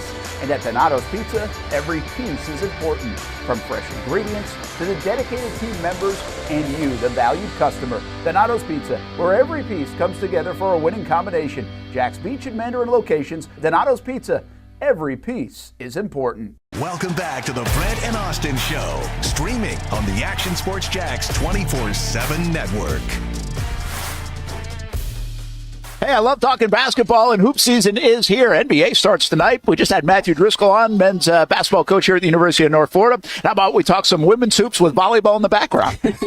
We got it all going on. Yes. Busy day on this floor, actually, right? It is a busy day on this floor every day. We maximize our space for sure, but it is the end of volleyball season, and we've been supporting them all season long, but this is my favorite time of year because we're up next. This is Erica Lambert, the women's coach here at the University of North Florida, second year here. And by the way, I think volleyball's like 10 to 12. You guys are going like 12 to 3, and I think men are going 3 to 6. That's so right. That's keep the lights on here at UNF Arena. Well, I mean, it's got to be like kid at Christmas kind of year. All the work of the off season, the summer programs, the lifting, the conditioning, the recruiting, and now you get to play some ball. Yes, I think the countdown is at 13 days now until tip off. So we get one more scrimmage to kind of get the rust off of everything, and then it's go time. So. The season now is so different from when I played and even early days of coaching. It feels like a year-round situation. Yeah. So I know the players are ready to start competing against other people. But we had a great summer. This summer was really about just raising the standards, and we brought in 9 new players.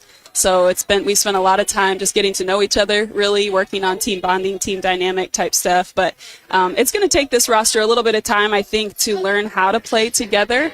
But the practices have been really good, and I'm encouraged by where we are today. Yeah, you inherited a team, and we were talking a little bit. You got a lot out of that team, and I know you appreciate what they gave you. But now you really can start to build it, right? I mean, that takes time when you're walking into a program, and this is year 2. So, and it might take more time than just this year, but it must feel good to kind of now be able to put your handprints on it, right? Yes, and I do want to just say that. I love the group I inherited last year. I thought that year was really foundational for us. Now we've added some more pieces and some more size and more athleticism, more talent. We have better three-point shooting, and that's really a cornerstone of our program. So we're starting to put it together. Like you said, it doesn't all get fixed in one season. So it's still a process. But I really appreciate our returners now. The fact that I have returners to, speak the language and just carry the culture and help our new kids to assimilate. It's a really good group, and it's been fun to coach so far. Are you allowed to step on the campus of the University of North Florida, play basketball, and not be able to shoot a 3? Between Coach Driscoll and me, no, I don't think so. I just, it's, we loved, I think if you can shoot, you can compete against anybody. And I've learned that in my career. Previous stops was really successful with that. And so I've challenged our girls really to start thinking more nationally about that. I think just the scope of what we want to do and the goals that we're setting, I want our players to think big about it. And so we want to grow into being one of the top 3-point shooting teams, top scoring teams in the nation.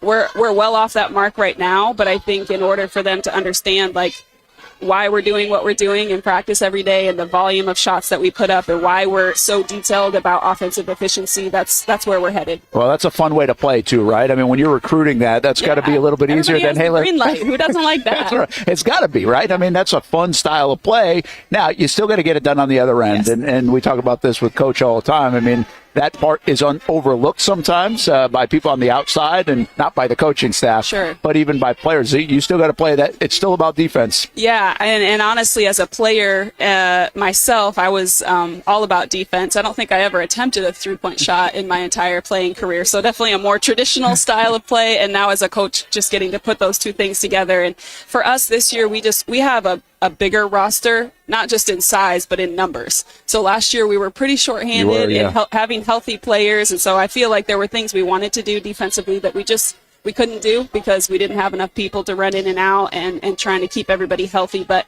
you'll definitely see some more pressure on the defensive end. We're just going to turn it up on that side of the ball, which I think creates more points for us. Well, tell us a little bit about your roster. You got this day and age, you're getting transfers in, but you still have a nice mix of younger players too, and I'm sure that's kind of how you want to build this, right? Sustainability through the program, but you also can get instant help with the transfer portal. Yeah, and I think the timing of when I got hired and really just knowing who I am as a coach, I didn't want to go out and add a ton of people last year because it gets, dynamics can get a little dicey with that. I don't know how sustainable it is. If you get hired early enough, I think you can make that work. But anyway, we only added a few pieces last year, which left us a lot of room, and we recruited our tails off. And I really appreciate my staff and just how much time and attention they put into that. And our returning players too were a big part of it. I mean, the recruits wanted to be their teammates and really enjoyed being on campus. So we've added 9 new people.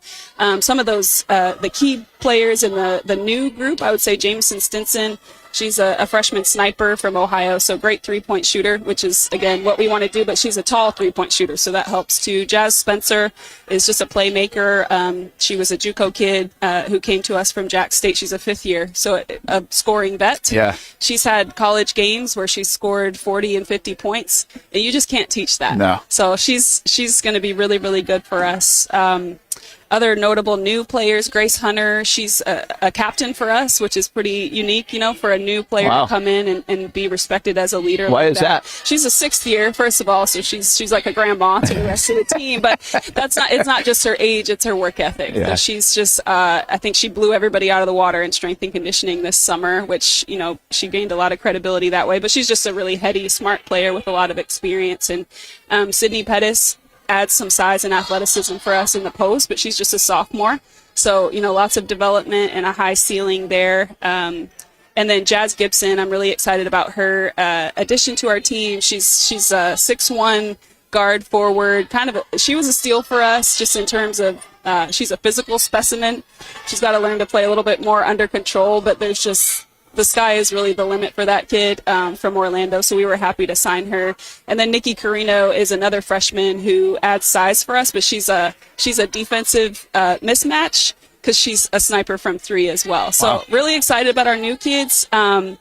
But a lot of them are young. So, we've got some work to do there. Yeah, it looks like you did a good job in the state of Florida, by the way, and you got some outside the state of Florida, but that's a lot of Florida on the roster. You look forward to the season starting, and I'm not sure everybody gets that as excited as you guys will get to face Florida State, right? Yep. Just because it is the starter, but it's obviously a fun one off the rip for all the girls and for you. Yeah, it'll be a great environment. It's actually their education day. It'll be an 11 a.m. tip-off. It'll be packed in there with all the kiddos. Brooke Wyckoff and I just have been friends for years in this business, and so we scheduled that game.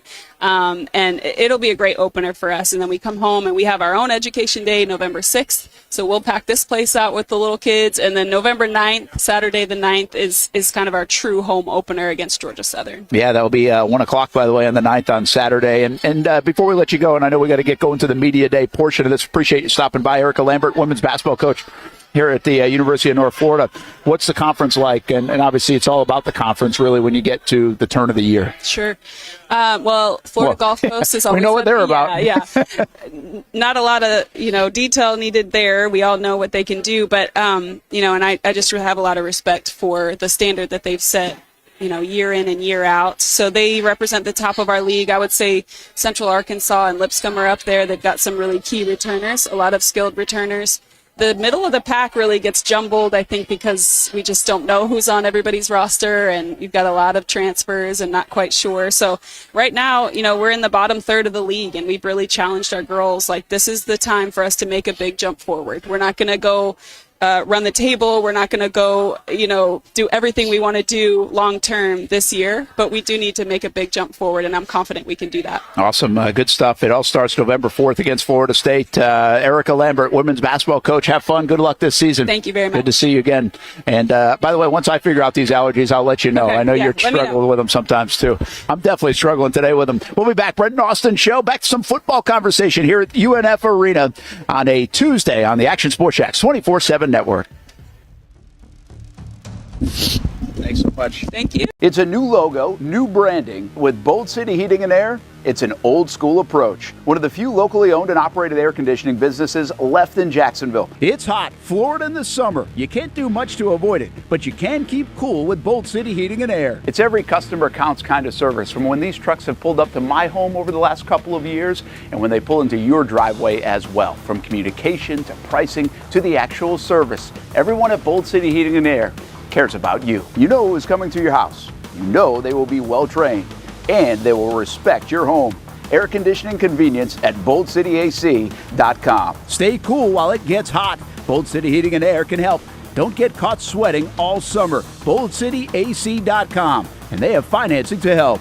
New systems starting at $110 a month and $50 off any repairs. Stay safe, stay comfortable with Bold City Heating and Air at BoldCityAC.com. Homegrown in your hometown. Building off a summer of terrific action at Southern Oaks Stadium, the Jacksonville Armada are looking forward to the future and the return of pro soccer in Northeast Florida. Season ticket reservations for MLS Next Pro are underway, and for just $100, you can lock in some great benefits when it comes to supporting the boys in blue. Those who make a reservation will have first selection options in the new Armada Stadium out east near Jacksonville's downtown sporting complex, as well as access to supporter VIP events like stadium tours, open training sessions, and future meet and greets with players and coaches. You can make your season ticket reservations at jacksonvillearmada.com/ticket. And while you're there, read the very latest on the Armada men's and women's teams in action this summer. Show your commitment to the fleet with an MLS Next Pro season ticket reservation at jacksonvillearmada.com/ticket. In Northeast Florida, we love hanging out on the back patio, maybe grilling out lunch or dinner with the family, enjoying the good weather, or maybe enjoying the big game on the TV. Or maybe your favorite team in town, the Action Sports Jacks team. This is great, except for when it's really hot or the bugs start coming out. But what if you didn't have to worry about that? Titan Outdoor Solutions will make your outdoor area a comfortable spot any time of the day, any time of the year. This makes too much sense. Titan Outdoor Solutions can give your home an upgrade. Customized pergolas, awnings, controlled shade, even retractable screens. The solution to beating the heat and the bugs and getting more use out of your home is Titan Outdoor Solutions. And this can even help prevent storm damage at your home. Living in Florida and living in your home is already good. Now make it great. Quality products, custom work, locally owned and operated. Visit TitanShuttersAndScreens.com or call 904-484-7580. The best stories sometimes come after the game. Join us for in-depth conversations with local coaches Tuesdays and Fridays at 2 p.m., including our latest guest on the program. So I had a parent meeting year 2 and told the parents, look, I know there's 15 of us. There'll be more that will come. The younger ones will come up and they'll be fine. And, we'll win state championships. And when I tell you they laughed at me to the point of tears, I'm not exaggerating. Catch up on the chats you missed by watching the After the Game playlist on our Action Sports Jacks YouTube page. When you think sports, you think Action Sports Jacks, the official station of the Jaguars, on location for every game. But the most experienced team in town doesn't stop there. From high school football to the big events in the area, Action Sports Jacks is always on. Now, we take that to a new level. Action Sports Jacks 24/7 is around-the-clock coverage of the teams you love and the moments you can't miss. The best local sports in Jacksonville on Action Sports Jacks 24/7. It's the place we party in football season with Jaguars All Access. Welcome to Spring Sports Brewery, everybody. Say hello to our guest tonight. That is Trevor Lawrence. You can bring your party or event to Spring Sports Brewery in Springfield any day and any time. Rehearsal dinners, corporate events, birthdays. Here at Strings, you can enjoy the inside area and the outside area. Good for any weather, good for any occasion. Watch the games, play the games, shoot some hoops. Beer? Yeah, they have that. Plenty of choices. And sure, this is a brewery, but Strings is also a restaurant, and the food is fantastic. A full menu made from scratch meals. And if you need String Sports Brewery to help with a party at your place, they cater too.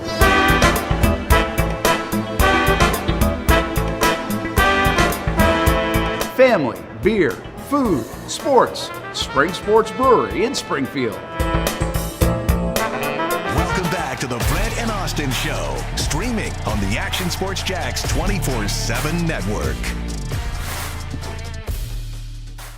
Here's a look at Everbank Stadium. I keep telling you, by the way, new turf put down. And by the way, remember a few weeks ago I was asking, if the turf had gone down or resodded? Yeah. I was like, well, that's kind of early. It's kind of weird they're doing that. Well, it wasn't. I found out it wasn't. But this time they did, with all the rain, again, that they had, I think, 39 inches in the month of September. Okay. There at Everbank or in Jacksonville. And so they resodded probably a little bit earlier than they normally would do this year. So they got that for the Packers. And then, of course, the Florida-Georgia game coming up in just about 10, 11 days as well. Brent Martineau along with Austin Lane. And, man, we're in between it all right now. We are. Volleyball? Yes. Press conference. And media day. Press conference. By the way, super, I didn't know how it all worked with the glass, the wall. They had to put the glass wall up. Yeah, it looks great. They just closed the doors because when I got here, I'm like, Brock does a great job and part of the staff here at UNF, and I was like, they're going to be doing a media day, and I'm going to be yapping. Probably yelling. Yeah. It's one thing with practice. They can make their own noise, but that's going to be kind of quiet. And, yes. We'll find out if they can hear us depending on how many people look over. Yeah, exactly. I'm trying to keep it a little more, my golf whisper right now, but I think so far so good, Brent. No one's really looking over at us right now. You think we should just yell at one point? I'll see if they all look. For sure. Yeah. That's how we do something like that. If you had Driscoll on, and if he didn't do it, he would have done. Well, and I showed Coach Driscoll this. So my mom was listening to the show, and she goes, tell him thank you for, making me feel motivated. She goes, I'm 58 years old, and I've never felt more motivated in my entire life. I go, yeah, no problem. That's that Coach Driscoll effect. I didn't listen to much because I was talking to folks, and Hamby's burner got me motivated out here on a Tuesday. If Coach Driscoll can't get you motivated, you're in trouble. No, without a doubt. It's the best, too. And, listen, obviously, probably the easiest interview ever because the guy is so great and everything. But, I have, these questions I want to ask. I want to ask about because they have a 7-footer from Canada. I wanted to talk about, does the scheme change a little bit? Didn't get to anything because, you give him one question, man, and he takes it, rolls with it, and he makes it super easy on you. So, yeah, it was good to talk to Coach. He makes everything easy on you except for getting a commercial break. This is true. He's the best. Yeah. And by the way, you didn't know, I found this out. He's going to be a grandpa. Oh, wow. Chase, his son, they're expecting any day. So in the next couple of weeks at the most, there's going to be a baby in the Driscoll family. So congratulations to them. Nice. That's pretty cool, as Coach has been such a mainstay here. The University of North Florida, been a great friend to us, too, in the program. And it was great catching up with Erica Lambert. I think they found a great coach in Erica Lambert. I think it's going to be really good for the women's side. And it'll be fun to watch. She has a plan. And she is very eloquent about the plan and what she's trying to do. So it'll be cool to see. And it's interesting, too. You see this roster on the girls' team. We've got Iceland represented. We've got a couple Swedish players coming over. That's wild. Yeah. Well, I think the NBA international flavor of basketball has leaked into the college game a little bit. Yeah. I think we've seen that even at all different levels. Yeah. Which is cool. Well, and it's interesting, too, because one of the players from Sweden, and I'm going to butcher her name, so I'm probably going to say it, but she's 5'6", which might make her the shortest person in Sweden, because Sweden's obviously a very are they tall by average height? Like Norwegian, Swedish, we're all naturally pretty tall. Taller. Yeah. All right, I didn't realize that. Now you know, Brent.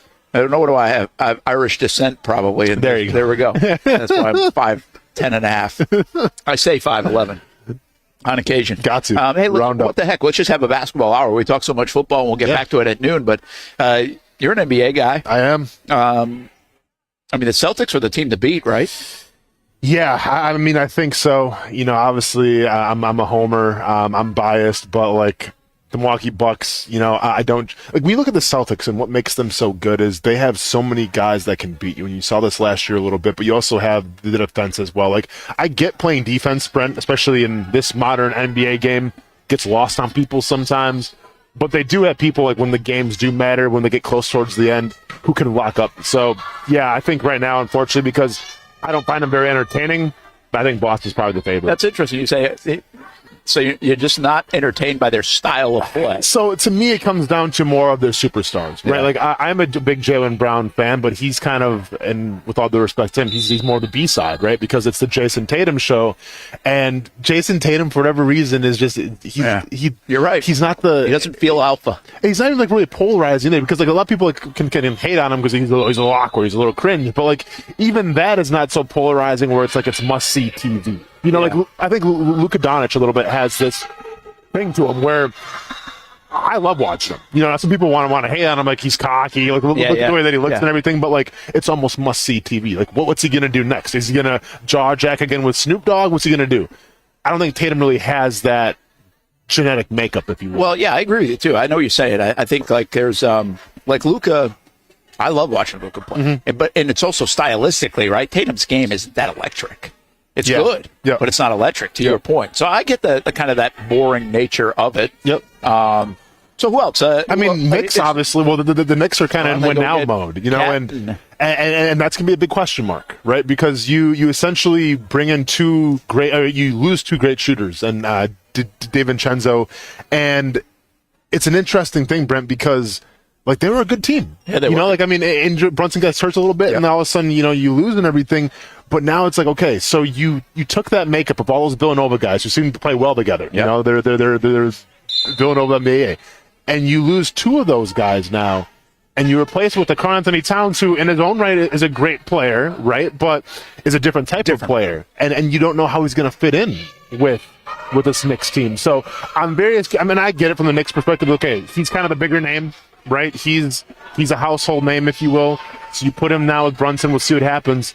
But it's kind of a boomer bust play where it's either going to go really great or it's going to backfire. It almost reminds me of last year with Dame Lillard going to the Bucs, where I'm not going to lie, I was excited, right? You got one of the greatest shooters right now in the NBA with Giannis. Like, how could it fail? Well, you sacrifice some defense, and look what Drew Holiday did when he went to Boston. Now we win a championship. All right, so the obviously headline, but not from a good standpoint, which I think is kind of the headline of the NBA season. I saw somebody put like a top 5 out there. Okay. And I didn't see the Lakers and LeBron. I don't see Steph Curry and Golden State. I mean, some of the biggest stars, and I understand there's many stars, but those two have been such dominant stars of the league for so long, and their teams just aren't that good. Correct. And then you got the LeBron and Bronny thing. How's this thing going to play out? I mean, is this just a victory lap for LeBron? Is this going to be it, even though he's basically said he's not going to say that, I think, if it is going to be it? What's going to happen here? I feel like there's got to be some drama. It's L.A. Yeah. It's the Lakers. No, of course. They're going to have something. It's a put-together, forced situation with LeBron and his son. And plus, now you have a new coach, too, and J.J. Redick, who, you know. First-timer. Yeah. I mean, they're going to be entertaining. They're just not going to be that good, right? Yeah, that's what I see, you know, in terms of depth and everything. Like, they don't have a deep bench that I think is going to compete with a lot of NBA teams. And also, like, what is the team chemistry going to be like? Because I feel like, from the casual observer, you're going to expect Bronny James to come in and, like, average 15 points a game. And yeah, like, he's shown some glimpses in the preseason and everything. He's had some great highlights. But, like, that's the preseason. Like, once you get to the regular season, like, when the dogs start coming out, you're going to find out who you are really quick. And I just don't think Bronny's there yet to really, you know, take command of a team or even, like, be an essential role player of a team. So, like, how is that going to coincide? Like, I think J.J. Redick's got a lot harder job than people are going to give him credit for. Oh, it might have one of the hardest jobs around. I mean, this is a dynamic. I said the same thing. Like, I'm thinking of that yesterday. When I was watching some NBA coverage, I'm like, what is the dynamic? How does that work? First of all, there are many people who think he's not good enough to be in the league. Yeah. Right? I mean, that's just, let's be honest. They say they don't think he's, now, can he play? We'll see. But he's not supposed to be good. Let's just say that. So he's playing because of LeBron. So you have that dynamic. Does Anthony Davis care about that? Does X player who's number 10 on the bench that's going to lose some minutes care about that? Like, minutes are money. Yeah. You know, so I mean, there's no doubt this is not going to go smooth all the time. This can't go smoothly all the time. No, I don't say so, especially being in LA, too, such a big market. Like, it's going to be all eyes, even if they're doing, like, regardless of how this team does this year for the Lakers, it'll be all eyes on them for the whole season. Because, once again, if it's truly LeBron's last season, don't you feel like, though, here's what I think. I think he's going to let Bronny acclimate for a year and then maybe retire next year. Like, you know, I want to say, like, get like 2 more years with his son. Yeah, I mean, I guess maybe it depends on how this goes. Like, does he feel like he's got staying power in the league, and then so he can help him get to that stage? Yeah. But I mean, I'll be honest with you. I think my view on LeBron is that he wanted this moment, and this moment's good enough. What is there left to do other than play with his son? I mean, he's got the points. Yeah. He's got all these things. I mean, he's not going to win a ring. So, like, what is he waiting for? And it's a lot of work, man. It's a lot of work put in. And he's got some, I think, untouchable records, too. Like, he doesn't have to keep extending this even more and more. Unless he just wants to be Brady and say, hey, look at me. I can go and play at this elite level until I'm 42. Sure. Because, I mean, he is still damn good. That's what people forget. Man. I mean, he's still very, very good. Very high level. He's slipped some, but he hasn't slipped a lot. No, and this is kind of the thing too. Like, and listen, you know me, man. I'm Team Jordan to the day I die. But like when you remember Jordan's last couple of years in Washington, they're pretty forgettable. Oh, right. I mean, like as a Jordan fan, it's like almost like that never even happened. What are you talking about? Put that out of your memory. Yeah, but with LeBron, I mean, the dude can still put up consistently 30 points a game if he has to. You know what I'm saying? So it's a testament to the work ethic. It's a testament to taking care of himself. And that's the thing, Brent. Like if you're still playing at a high level, and I'm sure it takes a lot to get to that high level, right? A lot of stretching, a lot of taking care of your body.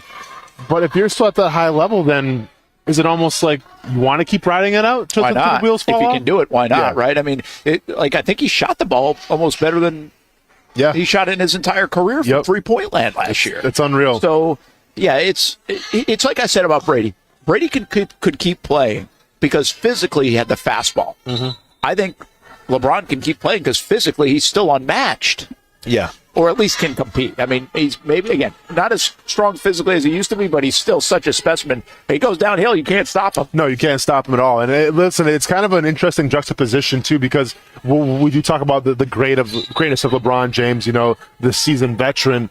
But, like, I feel like this year coming into the league, Brent, it's going to be more about the young guys, the guys that kind of made a name for themselves last year a little bit. Like, I'm talking about your SGAs, you know, Oklahoma City Thunder might be a contender. I saw somebody say, like, their power rankings-wise, maybe second or third. Sure, yeah, I mean, they're a fantastic team, a lot of young talent, obviously led by SGA, who's starting to establish himself as one of the top players in the NBA. You know, other teams that are sticking out to me in terms of young talent, like, and he's not so much young, but like Ja Morant's coming back. Yeah, that'll be interesting. People seem to forget Ja Morant. Totally forgot. Of course, you know, and what are the Grizzlies going to look like, right? Because when Ja was playing, when Ja was healthy, people forget like how electric this guy was. Yeah. Like, he looked like the future of the NBA, and then obviously goes through a bunch of, you know, off the court issues, gun possession, things like that, gets suspended for the year. So it's almost like people kind of feel to remember just how great he is. So what is he going to look like when he comes back in terms of young talent? The crazy thing is, if just again, I'm a very broad NBA guy. So, but I think it's interesting that you do have LeBron and the Lakers, those storylines, and Anthony Davis, by the way, he's an unbelievable player. And then you have Steph Curry and that group, and the Warriors, and they're not very good. But you would think because of that, you'd say, oh, the West is down. No, the West is still the best. Like, the West has teams for days. Yeah, the Team right? Wolves. Between the Mavericks, we'll see what the Grizzlies are able the Wolves. to do. I think the Wolves. Joker. Yeah, Joker Nuggets, and then Oklahoma City. The Suns are pretty well regarded too. Phoenix. Yeah, And this is the thing about loaded. They're loaded. And this thing about the NBA, Brent, where this is why the NBA is almost too big to fail. Like, I understand, like, LeBron's on another level, right? They may never. I mean, I'm sure there'll be another LeBron, but like, when you lose LeBron, you're going to lose a little something. Yeah. Right. But at the same time, I mean, you got guys like Anthony Edwards now. You got Brunson in New York. Good like, point. you have. Every single year, it's a revolving door of new, exciting faces, new, exciting talent that people want to tune into. It's like I said, it's almost like too big to fail because every year you have new stars. Like Ant Edwards, you know, like, yeah, out of college he was well regarded and everything, but like I don't think anybody expected him to be possibly a top 5 player. Well, he showcased that in the playoffs a little bit now. You know, maybe don't talk so much smack and play a little more defense. But he's still young. He's still coming into his game a little bit. But now trading Karl Anthony Towns away shows like, all right, and now it's your time to take over. Now it's your team. So, yeah, it's amazing how much talent there is. The NBA is a fascinating look at really the transition from stars, right? I mean, you could probably go back even before, but when Bird Magic came in the league, and then you got Jordan involved in the league, and then when Jordan goes away and Bird Magic are gone, then you end up getting Kobe. Right, Yeah. And now it's not as numerous as it is now. Then you get Kobe, then it comes transitions to LeBron as well in that mix, and then that whole mix transitions into LeBron stayed through that era, but then you get the Steph Currys and the Durants, and now this whole.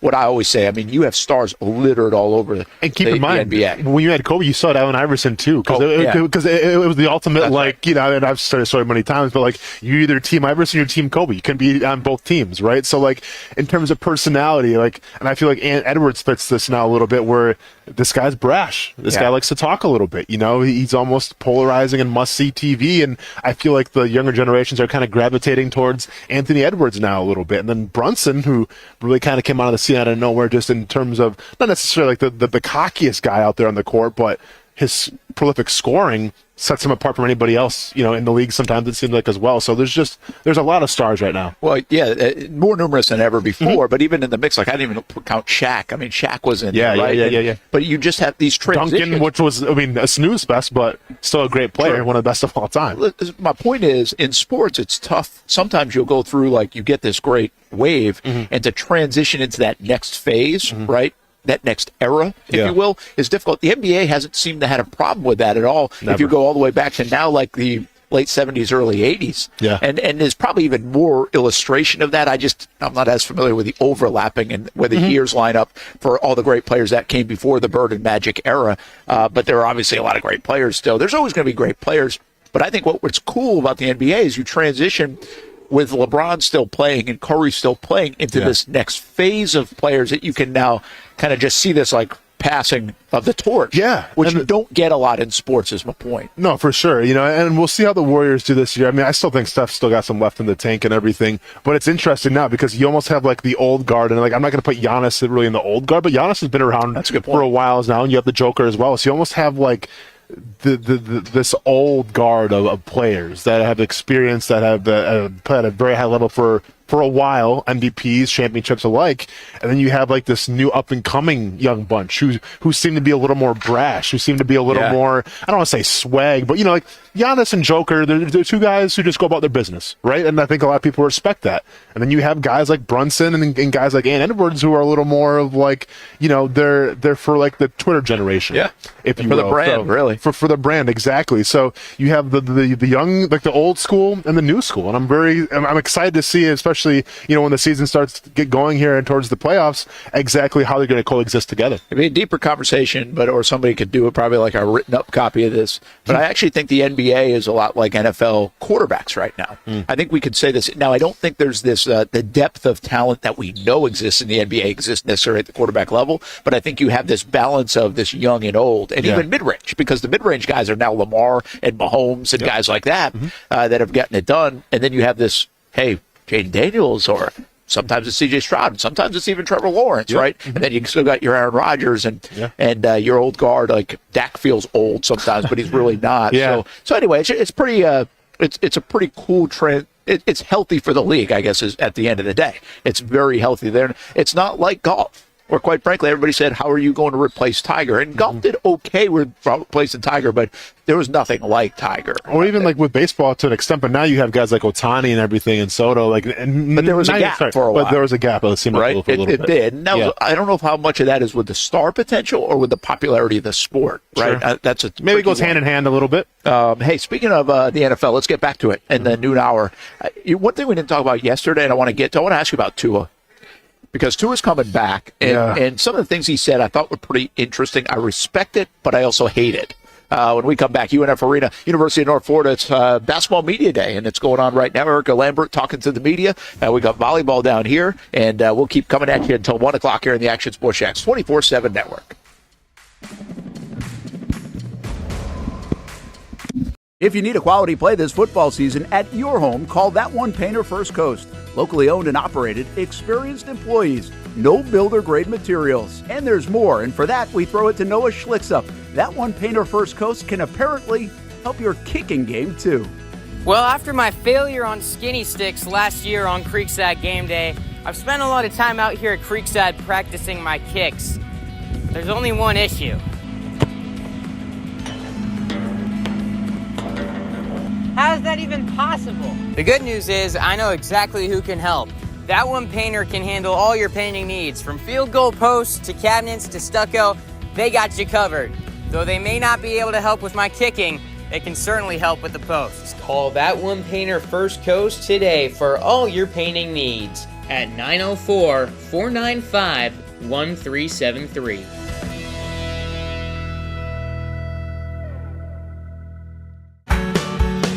People helping people. It's at the core of what Alive Credit Union is all about, and it's been that way for over 70 years. From 1954 to 2024, the mission remains to inspire financial wellness and give you a financially fit lifestyle. Alive Credit Union and its employees are committed to not only serving their valued members, but also our community here in Northeast Florida. That commitment includes a partnership with the Action Sports Jacks 24/7 team as the presenting sponsor of all Armada men's and women's broadcasts this summer. Action Sports Jacks and Alive Credit Union, a partnership that just makes sense when it comes to covering Northeast Florida.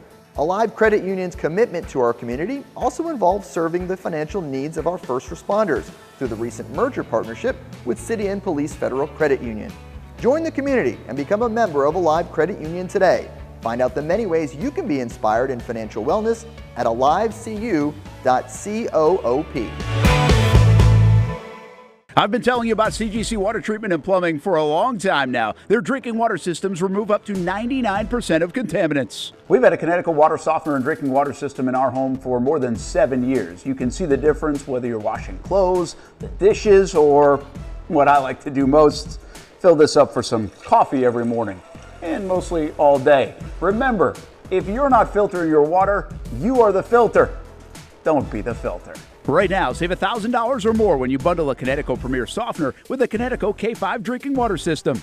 The experts at CGC Water Treatment and Plumbing will test your water for free and determine your water score. Don't know your water score? CGC will find out and recommend the appropriate Connecticut water treatment solutions so you can improve it. Call 904-552-1242 or visit cgcwater.com. Ask about our 90-day love it or leave it guarantee. CGC Water Treatment and Plumbing, an authorized independent Connecticut dealer. Florida license number CFC 1432579. For the game day hustle and every day in between, juggling my show Jag Social to going under the Friday night lights and a social life, it's a daily tournament. But this ride, MVP status.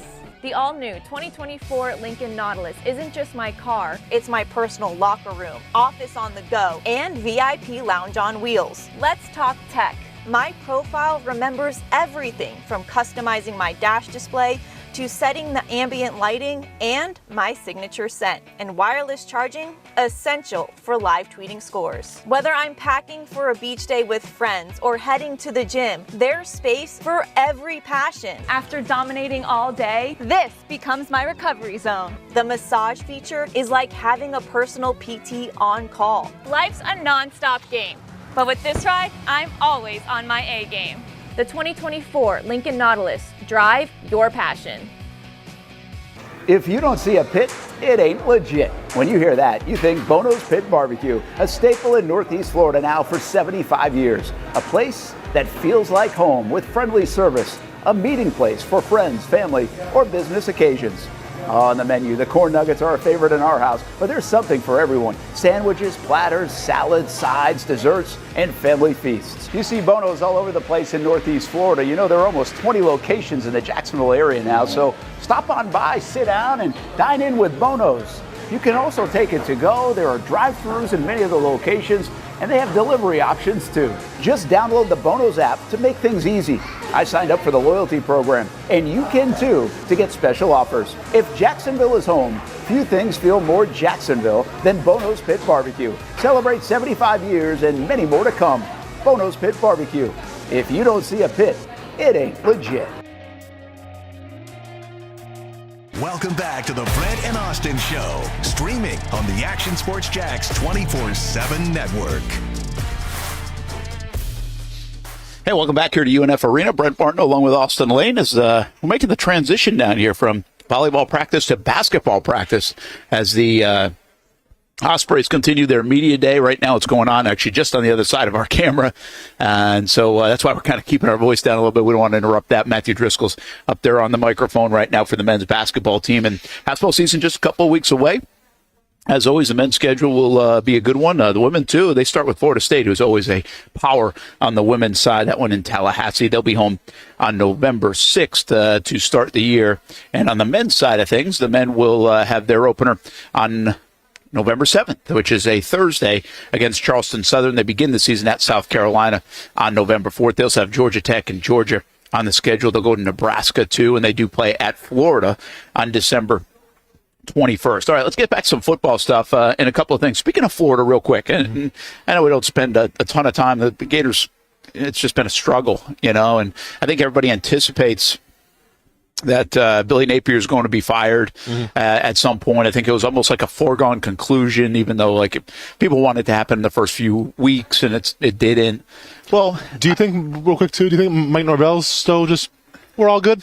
Well, I think Mike Norvell has to be good. The reason why Norvell's good is because they signed up to an extension. I think it's like something crazy, like $84 million or something. So they won't do that at the time. And by the way, this is like gross right now in Tallahassee. I think it's Duke, huh? But I'm not going to sit there and tell you that I don't think Norvell is a good coach. Like, I feel like I've said he's a good coach. I'm not going to talk about on both sides of my mouth and say that I think he's terrible now. Yeah. I do think he really has to evaluate how he's piecing this thing together.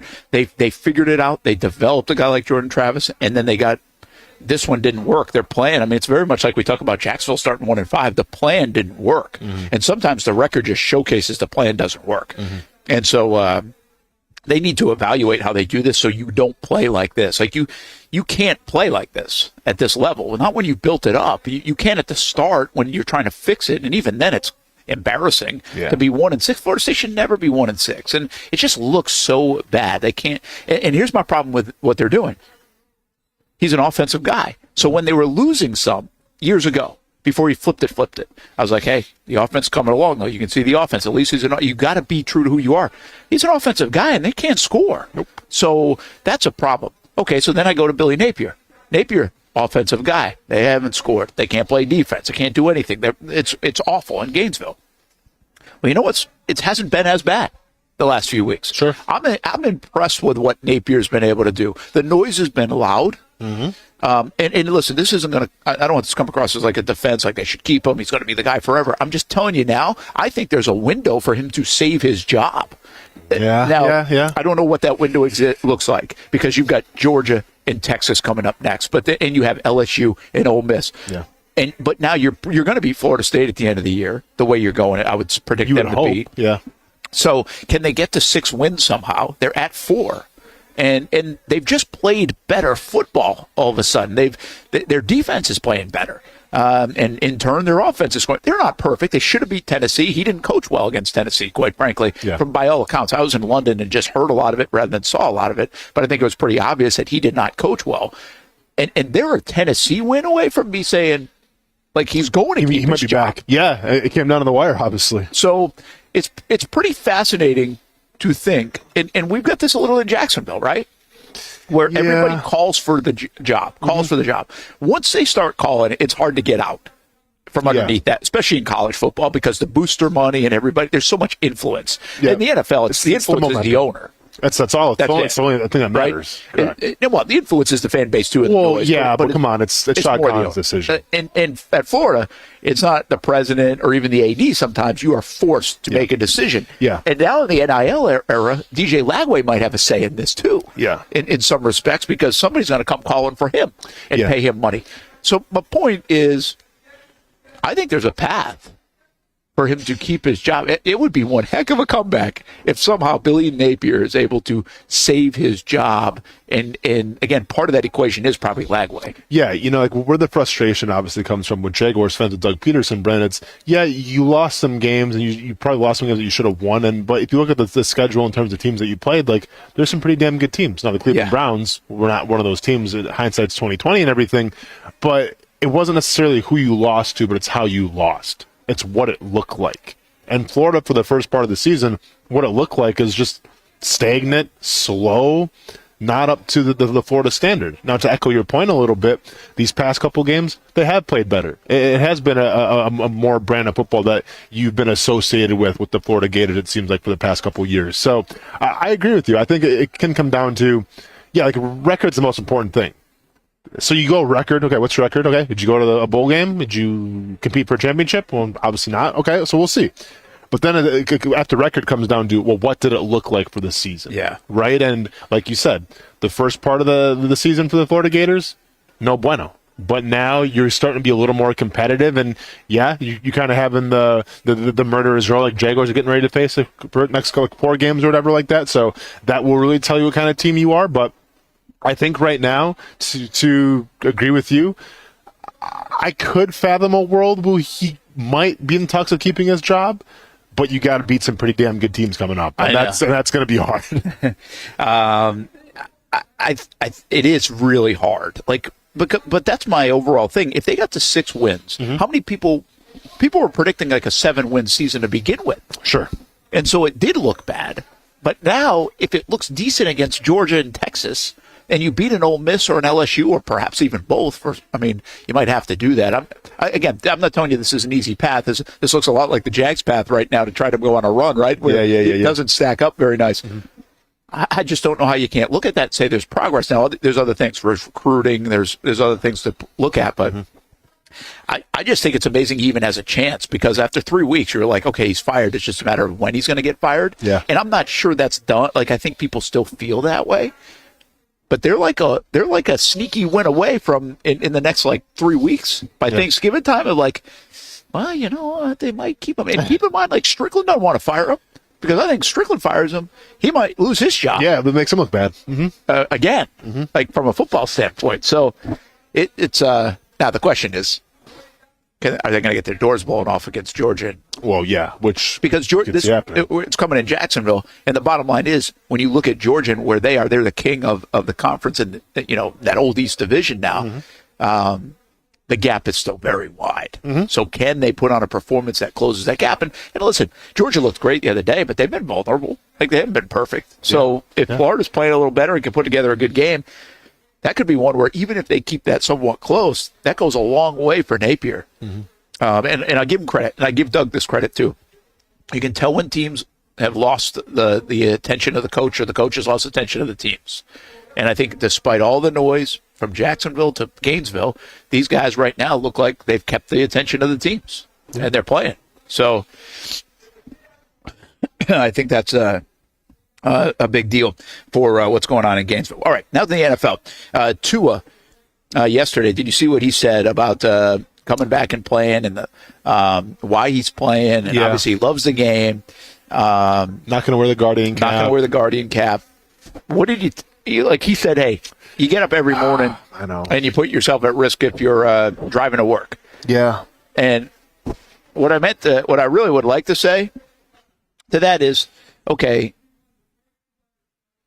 now if you drive to work every day, 5 days a week, and you say, I'm going to get in a car accident 2 of those days, would you still drive to work every day? Probably not. No. You'd probably walk or bike. Or take a bus, or have somebody else drive you. Yeah. So that's why I don't like the comparison. I know. I get what you're trying to do there. But, I mean, this is like a real deal situation, in my opinion, for him, for his family, and for the NFL. Yeah. And for the Miami Dolphins. And I'm not telling you they handle it poorly yet. He's cleared. They're going to go through all that. They're going to make sure. They'll probably make an extra sure that he's good. But I'm telling you, I think this is I would have liked to see him at least sit the year. Yeah. And felt better about seeing him come back this year. And to be fair, I think, to echo a lot of comments that I've read on Twitter from a lot of people, I think people want to see him retire. You know, I wouldn't be opposed to that. Yeah, exactly. Man, I was hoping we were going to avoid this discussion, because it's a rough one for me, because, you know, and I hate riding the fence here. And I'll just kind of tell you where I'm coming from a little bit. I've had teammates that I played with now that I still stay in contact with that have issues, that have issues in terms of headaches, that need to get cortisone injections every once in a while to try to help those headaches, and it's directly from football, right? So, yeah, a part of me wants to say, like, Tua, what are you doing, man? Like, you know, like, I understand, like, you love the game and you're a competitor, and more power to you, but you got a family. You know, you got to take care of yourself. And obviously we talk about the game of football. It is car accident after car accident. But then the other side of me is like, well, hey, Austin, who the hell are you to tell anybody anything? Because you are an MMA fighter now. You get punched in the face nonstop, and you don't do it out of necessity. You do it because you enjoy doing it. So then who am I to say to him, man, I think you've had one too many concussions, it's time to hang it up? Like, listen, I want to see him healthy. I want to see him when it's 10, 15 years after his career, still be able to, you know, form sentences and be all there. I want to see that. But also, it's not right for me to sit here and say, you need to walk away, man, because then I'm kind of a hypocrite myself, you know? So I hope it works out the best that it can for him, is all I can say. What would we say about Tua if he walked away? I think we would say that it's an unfortunate circumstance where, we didn't see the full potential because of too many injuries. After the contract, though, and everything else, would we applaud it or criticize it, do you think? I'm talking about from the money perspective. Well, just from sports perspective. I mean, we do this with Deshaun Watson earlier this week on a totally different topic, of course. You know what? I think we would celebrate and empathize with him. Yeah, because I think more people would want to see him walk away just to be healthy. I kind of do too. But here's where I try to avoid being hypocritical about it. It's easy to tell somebody else to walk away. Without a doubt. Like, if you were in that situation, you feel, and I do think people, like, there are two different kinds of athletes. I don't think there's really a gray area here. I think it's either one way or another, and I think most of them are in the Tua category. There's an occasional athlete that's like, I'm here to get paid and I'm taking my money and I don't really give a damn or how I do. Yeah, or there's and I forgot the guy, he's from Wisconsin, the guy that was with San Francisco that retired really early because of concussions. The linebacker? Yeah. Not because he was like going, just because he didn't want to, like he saw the studies. Yeah. It wasn't, he came out of nowhere. Yeah, it did. Yeah. I remember that. Who was it? I can't remember. I forget too. But the bottom line is, there are some people that get paid in the NFL and they don't play well. They don't work as hard, or in sports, they don't work as hard. They lose a little bit of their love for it. They're like, I got it. They made it. They like take their money and run, essentially. But when you do get paid, and I think this is by the way, it was Chris Borland from Wisconsin, played a linebacker. Yep. So, but I think that Trevor's like this, and I think and I've asked him about the money. Can it change you? Do you lose a little bit of your desire, your chip, your everything else? It's like, no, not at all. Like, I'm an athlete. I want to be the best. Like, I want to win. Like, it's bigger than money. And on top of that, I think guys like Tua and Trevor and others feel responsibility to the city that they're in, to the fan base that they're in, to the organization that invested in them and believed in them, to their family and to the teammates. And, I mean, there's a lot of responsibility in that. And I know this sounds like, oh, that's, who cares? It's win or lose or stats or points on the board or whatever else. But I think there is actually something to that.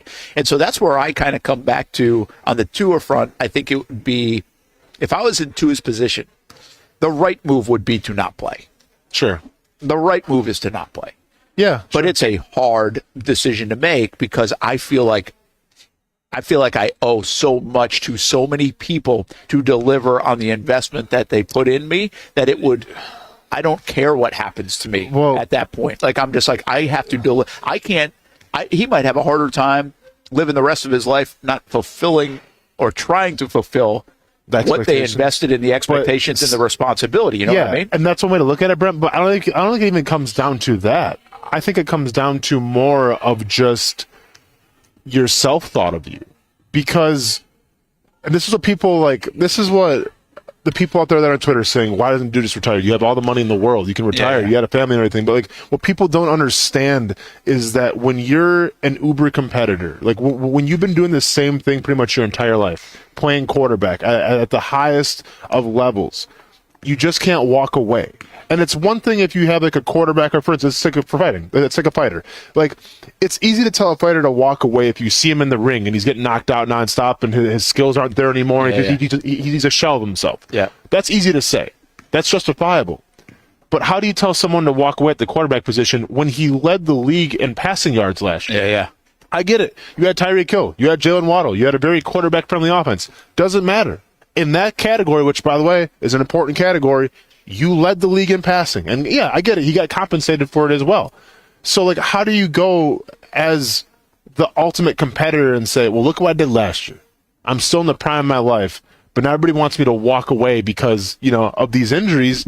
And I'm sure, like, the mental gymnastics that he's going through, it's like, well, I still feel good. Yeah. I can still go out there and sling it around. So, like, I think that the people sometimes that they fail to realize, like, it's not about, like, the money all the time. And it's not about, like, being selfish. It's just, like, that's how these guys are wired. Like, there's a reason why he was at Alabama as the quarterback, because that same mindset then brought him to Miami. And that same mindset made him the passing yardage leader last year. Like, you just can't turn it off. Yeah. You know what I'm saying? I get that. I get that. And here's the other thing. You just said something that's pretty interesting. You take like Peyton Manning, he just became a shell of himself because of the neck injury, right? Yeah. And he couldn't throw the football anymore. Well, that's totally a different situation.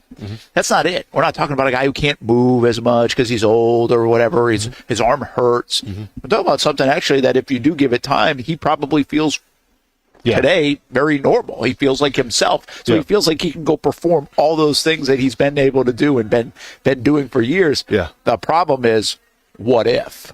Correct. What if? And this isn't like what if Chris Godwin's leg goes sideways or ankle goes sideways. This is a bigger what if that everybody takes the risk on, but this guy's more at risk than anybody in the National Football League right now. And it could be an absolute tragedy when it's all said and done if we keep going down this road. And I'm not naive to that. But at the same time, Brent, there's also a what if on the other side of the coin. What if he retires? You don't think he's going to be asking himself every single day on the couch, well, what if I would have played another season? And by the way, Andrew Luck's being brought up here, and it's a good point. Andrew Luck is a fascinating. Like, I have a lot of that's a great call. Like, a lot of people would say, "Man, what do you mean you retired? You I remember had when so that whole much thing more went left, down. right? I can't believe it." But I actually have so much admiration for the guy that to be able to be. I celebrated it and have peace with it. The problem with what you're saying is, and this, while that's a great example, what we don't feel like is Tua would have peace with it. You have to have a peace with being able to do that and walk away. I mean, and it feels like Luck did. Now, Luck wrestled with it, but he came to terms with it, or was able to come to terms with it. And by the way, he's the one that essentially, I know he had a lot of issues, but he made the decision.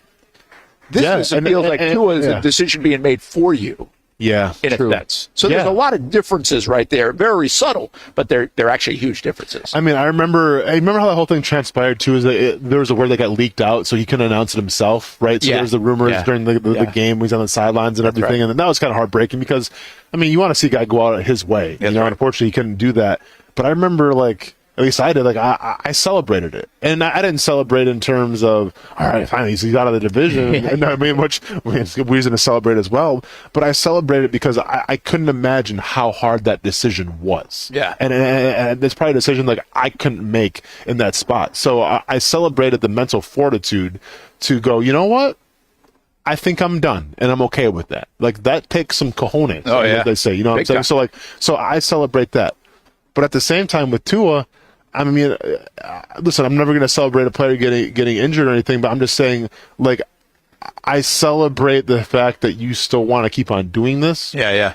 Even when people are trying to tell you that it's not the right thing to do. Yeah. Because that's what a competitor is. And some people will never understand that.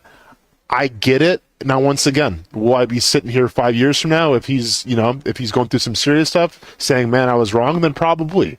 But where I sit today, and I get everything is a risk, and I understand that. You have to balance the risks and the rewards and all this stuff. But I celebrate the fact that the guy just can't seem to walk away because I get it. I understand. Yeah, I do too. And I mean, this could become one of the biggest second-guess moves of all time, though. Yeah. And I think that's reality, and nobody's wishing that. Everybody's actually hoping that we don't go there, and I think everybody's on the same page. I mean, if you're Mike McDaniel, how stressed are you? It's just. I agree. I feel like you got to walk on eggshells. That's a good call. That's a tough spot. But I'll tell you what else, and I'm shocked. I'm just stunned at the one element of Tua this year that I'm stunned at is they didn't have a better plan as a backup because they can't function without him. And that these guys are that. You have Hill getting upset. It showcases how hard it is to play quarterback. Because I would think you would be able to, if you had an arm that worked, be able to get those to the football. That offense, yeah. And they can't. So, but shame on the Dolphins for putting themselves in that position where if Tua went down, I mean, there's been injury history here that he could go down, and they were not prepared for it. That's bad on the organization. There are guys out there that could definitely do better than what they're doing and probably won a football game or two to keep them in this thing until he does come back from actually a football standpoint, making the playoffs and being in the mix. Because quite frankly, if they are to start to win with him, I mean, they're not far-fetched to be in the mix for a wild card spot. It's so jammed up right now. If he plays well and he stays healthy, most people would predict that they'll be a pretty good football team down the last 10 games of the season. So it'll be interesting to watch. And I know you brought up Aikman as well. Aikman had a bunch of concussions. But he played a long time before. This wasn't at this stage of his career for Troy Aikman. It's totally it's not that different, but it feels different because I forget how old Aikman was, but he wasn't 28 years old. You know? Yep. All right, let's take time out. Brent Austen Show here from the University of North Florida. Media Day going on here. Basketball season has arrived in the college game, but also in the NBA as well. We'll be back taking until 1 o'clock. Jags just made some moves, by the way, and they got some good news potentially. How soon will they get these guys back? I'll tell you what that news is coming up next.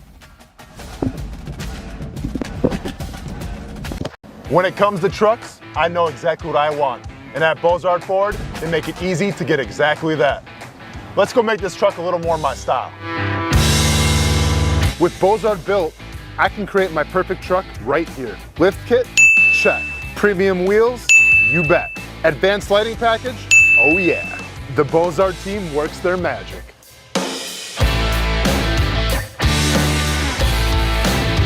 From bumper to tailgate, I'm making this truck mine. It's everything that I wanted and more. From the field to the gym to weekend adventures. This truck's built for my journey. Bozard Built. Customized for your lifestyle, built to exceed your expectations. Check out the inventory and available options at bozardbuilt.com. Unleash your dream ride. Customized, covered, and Bozard approved. It's a new logo, new branding. With Bold City Heating and Air, it's an old school approach. One of the few locally owned and operated air conditioning businesses left in Jacksonville. It's hot, Florida in the summer. You can't do much to avoid it, but you can keep cool with Bold City Heating and Air. It's every customer counts kind of service, from when these trucks have pulled up to my home over the last couple of years and when they pull into your driveway as well. From communication to pricing to the actual service, everyone at Bold City Heating and Air cares about you. You know who is coming to your house. You know they will be well trained and they will respect your home. Air conditioning convenience at boldcityac.com. Stay cool while it gets hot. Bold City Heating and Air can help. Don't get caught sweating all summer. boldcityac.com, and they have financing to help. New systems starting at $110 a month and $50 off any repairs. Stay safe, stay comfortable with Bold City Heating and Air at boldcityac.com. Homegrown in your hometown.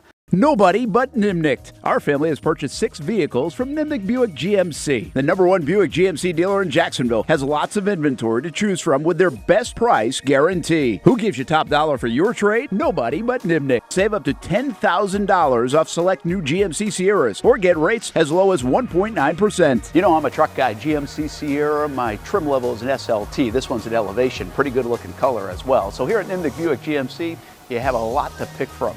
My father-in-law, he drives this, an Enclave, so I feel like that GMC in the family. 2025 is coming around the corner, which means it's almost time to close out those 2024s this summer. You can schedule a test drive at nimnichtbuickgmc.com, and while you're there, check your trade value and customize your payment options. Nimnicht is there for you, even on Sundays. So, who has put in the most years and stands behind a better experience? The answer's simple. Nobody but Nimnicht. Your friends in the car business since 1941. GMC, we are professional grade. If you need a quality play this football season at your home, call That One Painter First Coast. Locally owned and operated, experienced employees, no builder grade materials. And there's more, and for that we throw it to Noah Schlicksup.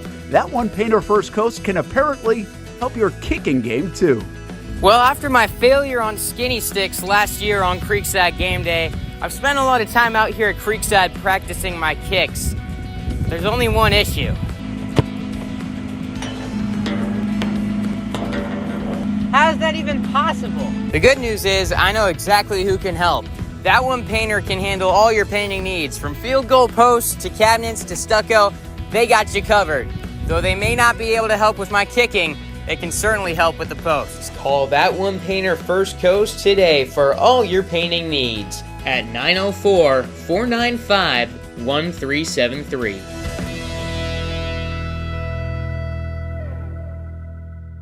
Everyone loves a good game night. Here you don't have to be the host. You don't have to clean up. They bring the food and drinks to you, and you can watch whatever you want on the big screens. It's more than a card room. It's a night full of fun with friends.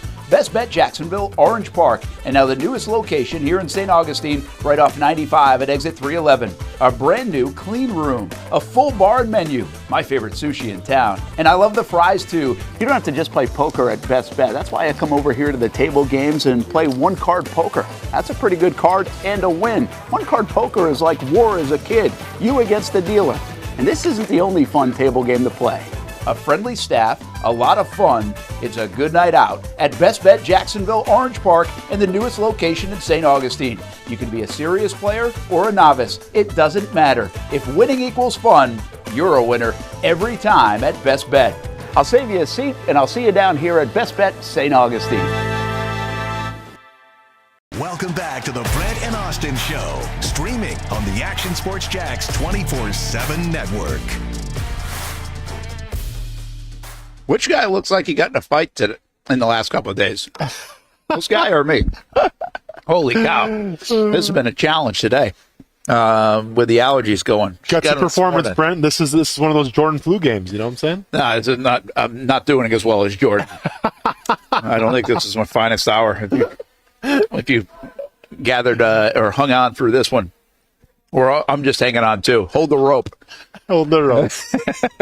It's man, what a journey. Speaking of holding the rope, Mr. Filibuster over here, Coach Driscoll, man, going off at the media day. We were just talking about it. Like Driscoll is still on the podium. Can you give him kind of what's going on behind the scenes, Brent? Because I find this hilarious right now. What's happening? So anyway, if you're just jumping in, we have media day is in the beautiful new. Actually, it was the Bank of England. They've now Lone People Suite here at UNF Arena, and it's a great suite, and you can hold events there and can actually rent the place out, which would be good for a lot of different events. Yeah. So the women's basketball team, Erica Lambert, she already talked. Yes. And she's planning on practicing at noon. Correct. Well, it's 12:37. And her players are waiting too. Driscoll just wrapped, but Driscoll then went, and he's been going for I don't know at least 20 minutes. Yes. And you get asked questions and stuff. Well, but behind us, volleyball practice has cleared, and we think like this is just like the women's basketball team in the distance waiting. They're waiting to get for coach to come down to practice. Correct. Yes. Yes. And so what I'm curious about is, does Coach Lambert say, hey, I'm not going until 12:45.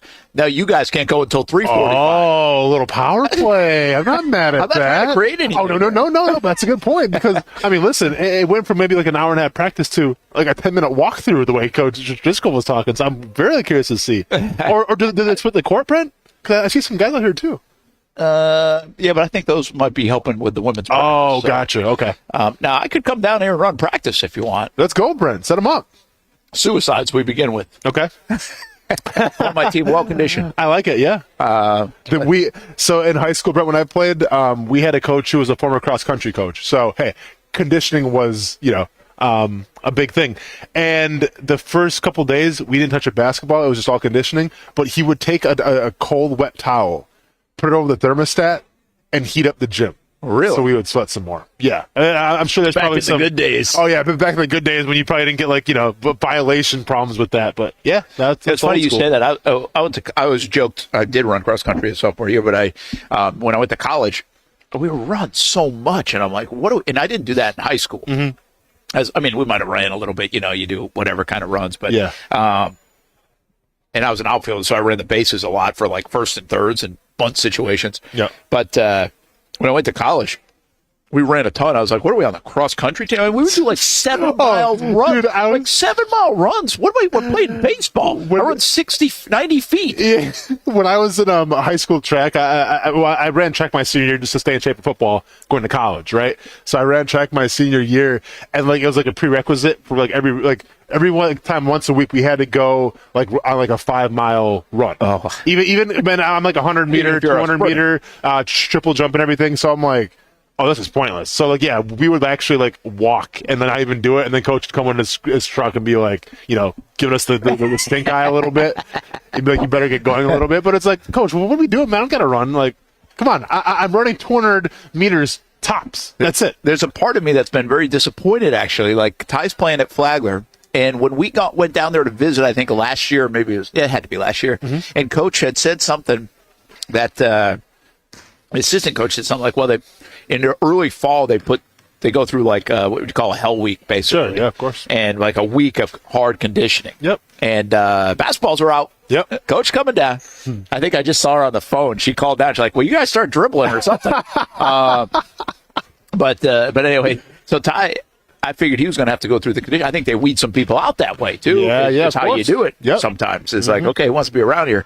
Well, they had a coaching change this year, and I keep asking them, like, are you doing a lot of conditioning? It's like, we haven't yet, not as much. I'm like, damn, I'm disappointed. I want to see you go, like, through the ringer. Mental fortitude. Let's go, man. Through the ringer. So, but there were some, and rightfully so, that are like, all right, it's baseball. Like, you don't need to be, like, conditioned for, like, up and down the court in 60 minutes of football. I mean, it's a different kind of, they get the weight room and you got to do some work, but do you really need to, like I said, do what I did, go 7-mile runs? Like, I'm not really sure it was the best way to do things. Probably not. You know, I mean, here's what I always say about it in terms of, like, because, you know, obviously coming from football, collegiately, you talk about, like, the off-season conditioning, right? Like, get up at 5:30 in the morning, go running out when it's snow on the ground and stuff like that. Yeah.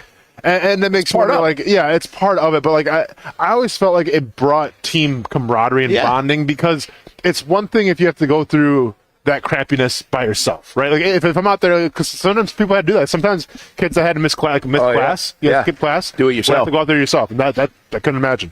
But, like, if we do it as a team, it's like, okay, I'm out here at 5:30 in the morning. It's pitch black. I'm cold, but guess what?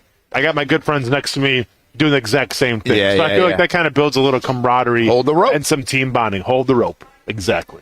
Well, we'll see. The one thing you did say, discipline.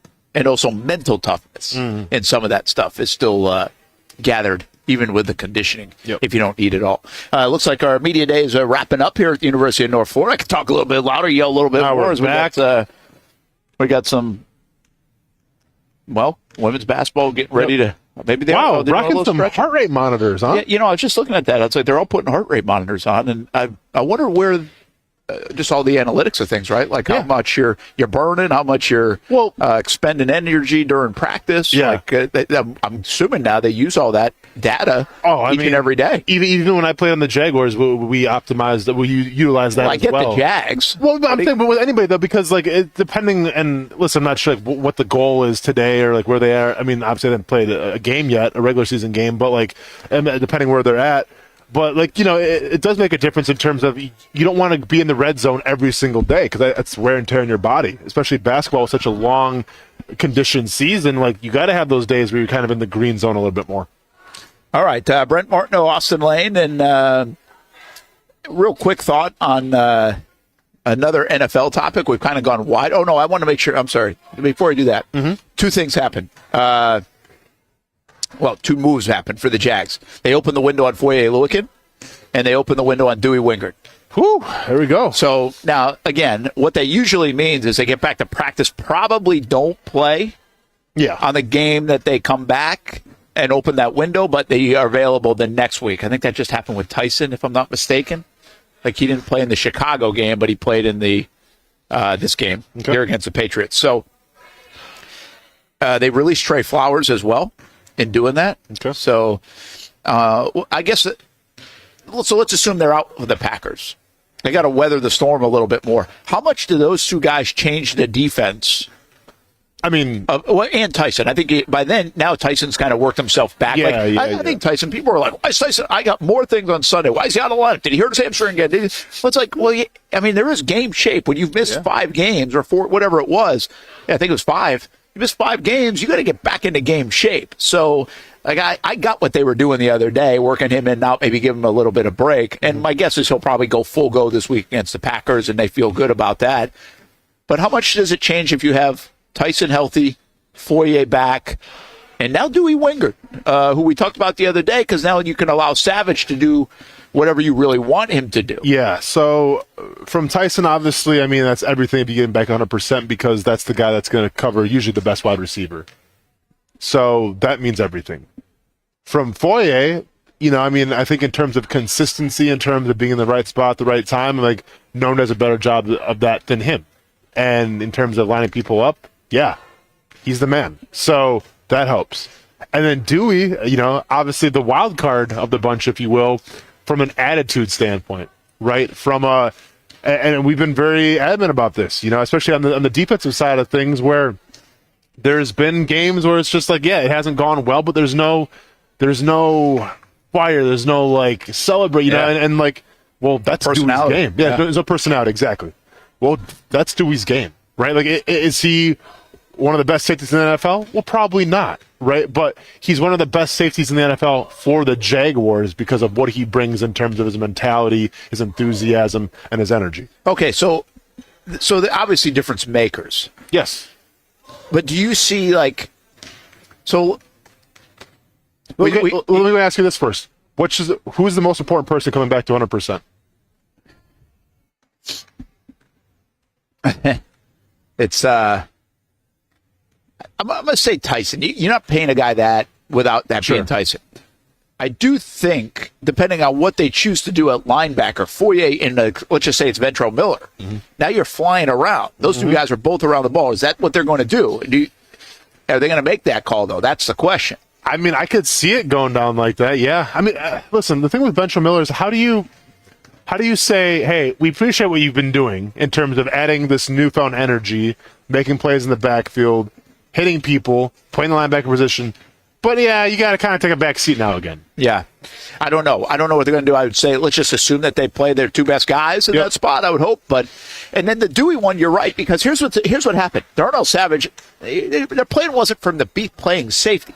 The plan was to play nickel. Yes. But Antonio Johnson's not playing great or not enough consistency. So they move him back the other day, and Savage has the ability to do it.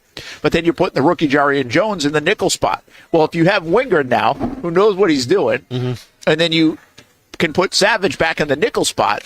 Now, here's the biggest thing for me. You add Tyson, Foye, Dewey, and, well, now you move Savage and nickel, and you're a veteran.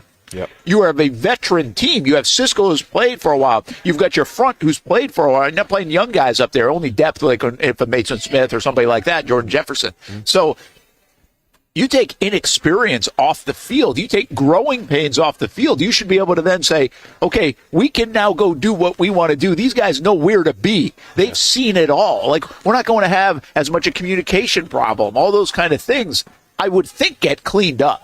So the domino effect is actually less than one player in particular. It's really the domino effect of, in totality, they replace plug a lot of holes where maybe the problems were happening. And we have no idea why the problems are happening. We don't know if it's Devin Lloyd. We don't know if it's a lack of a pass rush or Armstead play. We don't know if it's because Jarian Jones in the wrong spot. We don't know if it's Antonio Johnson in the wrong spot. We don't know if Darby's just a slip slow. Like, we don't. It could be a myriad of reasons. Yeah. And it could change each play. Well, I think you take away a lot of excuses if all these guys get healthy. And again, I'm predicting by the Philly game, you could see all those guys back out there. I don't know if we'll see them. You open the window this week, doesn't mean they'll get back for the Packers game. Yeah. But if by the Philly game, you have a defense that you thought you might play at the outset of the season, well, now our expectation should go up a little bit for that defense, too. Without a doubt. When all these guys come back and they're in full healthy capacity, it's going to bring a magnifying glass to exactly what's going on then. Yeah. Right? Because we're right now, it's like, and we say this all the time, and I'm sick and tired of saying it, but yes, injuries happen all around the league, right? And some teams try to tread water. Some teams have the depth where we don't even miss a beat. With the Jaguars, well, they don't have the depth, I feel like, right? So you're just trying to stay above, keep your head above water and just trying to sustain for as long as possible. When you do get those guys back, though, when they do come back, then yeah, we're about to see, like with Ryan Nielsen, okay, so then what's really going on? Like, who's really not stepping up right now, because there's really no more excuses. Yeah. I think it's a big deal. I think it's a big deal. If somehow the Jags can sneak a win against the Packers, which, by the way, they're going to have to win a couple of these games if they're going to have any chance to do anything, or at least kind of whatever, make it fun. Salvage a season. Yeah. I don't even know if salvage a season is really the term. Because it might be too late. Yeah. But I'm just thinking, hey, let's make this thing fun and see what happens. So if they can somehow find a way to beat the Packers, I just think you could go into next week feeling totally different than we felt all season, because you get healthier, so your expectations go up. You feel good about beating the Packers now, and you've won a couple of games. You've actually won 3 out of 4. Like, it's a big game in that sense. Like, this team actually could find some momentum by Sunday night into Monday. Yeah. If they're able to win the game. And that's a huge if. No, it's a big if, but if it does happen, you're not wrong. I mean, I don't want to say it's a complete turnaround of the season, but in terms of getting your guys back then, feeling good, it's everything. Hey, the Jets and Aaron Rodgers, where are you at with Rodgers? I was thinking today, just kind of funny, maybe he should have ran for vice president. So there's There's a viral TikTok video going around that my friend shared with me last night. Have you seen the one with the Johnson & Johnson? I haven't. So the owner of the Jets is one of the Johnson & Johnson people. You know, the Woody Johnson. vaccine. Yeah. So someone said that Aaron Rodgers must have went on an ayahuasca trip, saw some images, and his life mission is to now sabotage the New York Jets, whose owner is one of the heads of Johnson & Johnson, to try to prove a point. And that's what this is all about. So it's a deep-rooted thing. Yeah, exactly. But no, I mean, listen. And I know where you stand because you think, and I agree, like, they're underachieving big time. Whether it's with Robert Saleh or without, because like Sauce Gardner isn't playing up to his best capability. You haven't really heard much about him. The worst receiver, Wilson, 37 points against the Jets. I know. Yeah, it's not good. Garrett Wilson hasn't been great. Yeah, Garrett Wilson. Yeah, thank you. And Russell Wilson's looking like he's in his prime again, which is crazy. Coming after being out for 4 or 5 weeks. So it's insane right now, and it's must-see TV because you bring up you talk about excuses. Okay, well, as the ownership, as Aaron Rodgers, as the team, they go, okay, well, we're not reaching our expectations because Robert Saleh. So let's go and shake it up a little bit. Usually when you do that, you get better performances, you get better play. Well, that wasn't the case because nothing changed. So then it's like, okay, well, I'm Aaron Rodgers and I need weapons. Okay, go get your best friend, Devontae Adams, one of the best receivers when you played in the league, and let's get him. Okay, so you bring him in. It was okay. You didn't win, though. So now it's like, well, what else do you need? Now what's the excuse? Yeah. And like I said, to me, it's almost must-see TV at this point because Aaron Rodgers is so polarizing, for more of the off-the-field stuff than the on-the-field stuff.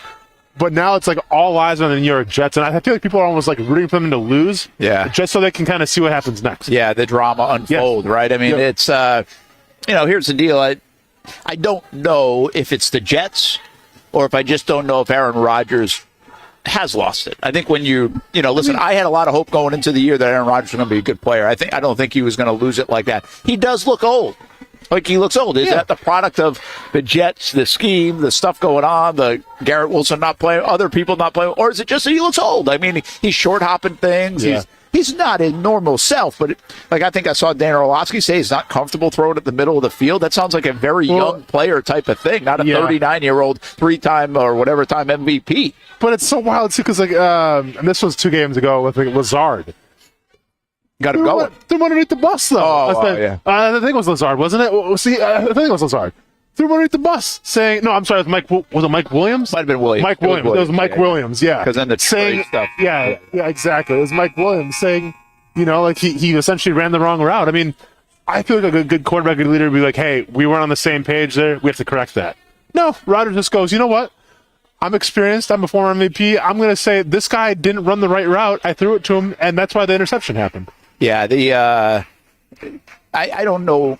Yeah, I don't know. They're a mess. Yes. They're a mess. And I don't know if it's going to fix it. They've tried everything. They're going to get Hassan Reddick back, too, by the way. So maybe that will make it. I mean, they really are. They're a heck of Brent, a reality. I'm just saying, man, I have my popcorn ready, and in every single Jets press conference after a loss, I'll be tuning in.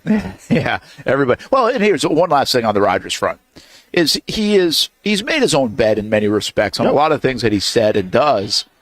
And one of them, like the other day, is like, well, we got to stop listening to you guys, meaning the media. It's like, wait a minute. You go on a show every Tuesday that you want people listening to. Like, you're the one talking. Like, you're the main figure on the McAfee show every Tuesday. You introduced Devontae Adams, too, by the way, too. Oh, he's in your house hanging out. So it's okay when it's good, but it's everybody. It's like you play to that crowd. Like, you can't, of all people to say that, he can't be the guy saying it's the media's fault, right? Is it wild? Because, listen, when he was first in Green Bay, there wasn't any kind of villain arc at all. No, we were so because he's such a. He was a little pissy about Brett Favre not getting out of there. I guess he was throwing tantrums a bit. I guess, but a lot of people are like, well, I kind of get it. He keeps saying he's going to retire, and he doesn't. No, sure, it's frustrating. Yeah. All right, hey, thanks for battling with us today, or with me at least, here at the University of North Florida UNF Arena. Basketball practice, basketball season has started for the men and women here, and we'll see you on TV tonight, CBS 47 and Fox 30. Have a good one, everybody. If you don't see a pit, it ain't legit. When you hear that, you think Bono's Pit Barbecue, a staple in Northeast Florida now for 75 years. A place that feels like home with friendly service, a meeting place for friends, family, or business occasions. On the menu, the corn nuggets are a favorite in our house, but there's something for everyone. Sandwiches, platters, salads, sides, desserts, and family feasts. You see Bono's all over the place in Northeast Florida. You know, there are almost 20 locations in the Jacksonville area now, so stop on by, sit down, and dine in with Bono's. You can also take it to go. There are drive-thrus in many of the locations, and they have delivery options too. Just download the Bono's app to make things easy. I signed up for the loyalty program, and you can too, to get special offers. If Jacksonville is home, few things feel more Jacksonville than Bono's Pit Barbecue. Celebrate 75 years and many more to come. Bono's Pit Barbecue. If you don't see a pit, it ain't legit. For the game day hustle and every day in between. Juggling my show, Jag Social, to going under the Friday night lights and a social life, it's a daily tournament. But this ride, MVP status. The all-new 2024 Lincoln Nautilus isn't just my car, it's my personal locker room, office on the go, and VIP lounge on wheels. Let's talk tech. My profile remembers everything from customizing my dash display to setting the ambient lighting and my signature scent. And wireless charging, essential for live tweeting scores. Whether I'm packing for a beach day with friends or heading to the gym, there's space for every passion. After dominating all day, this becomes my recovery zone. The massage feature is like having a personal PT on call. Life's a non-stop game, but with this ride, I'm always on my A game. The 2024 Lincoln Nautilus. Drive your passion. You trust CGC to make your water great, and now you can trust CGC with your plumbing needs as well. Fast, convenient scheduling, licensed and insured. A quick call away at 904-552-1242. You never know when you're going to have an issue with a shower, toilet, or maybe it's a sink that sometimes is easy to fix. All right, let's be honest. I'm not fixing anything. I'm totally staging this because when I have a plumbing problem, I call CGC Water Treatment and Plumbing. Trained professionals, transparent pricing, customer satisfaction. Small problem or even a bigger issue. Maybe you need a new tankless water heater or something a bit more intricate. The experts with 25 years of experience at CGC Water Treatment and Plumbing can do it all. Call 904-552-1242 or visit cgcwater.com. For a limited time, CGC is waiving the trip charge on all related plumbing calls. CGC Water Treatment and Plumbing, an authorized independent Connecticut dealer. Florida license number CFC 1432579. At Southampton, local golfers have no shortage of options when it comes to picking a course to play here in Northeast Florida year-round. Yet time and time again, I find myself here at the golf club at Southampton.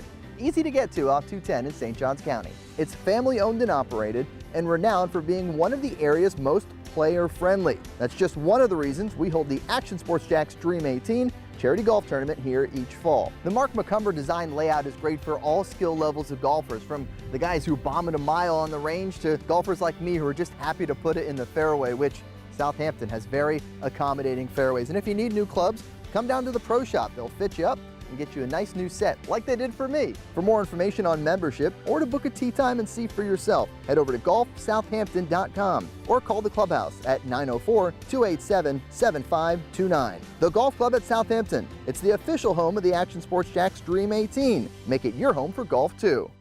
It's the place we party in football season with Jaguars All Access. Welcome to String Sports Brewery, everybody. Say hello to our guest tonight. That is Trevor Lawrence. You can bring your party or event to String Sports Brewery in Springfield any day and any time. Rehearsal dinners, corporate events, birthdays. Here at Strings, you can enjoy the inside area and the outside area. Good for any weather, good for any occasion.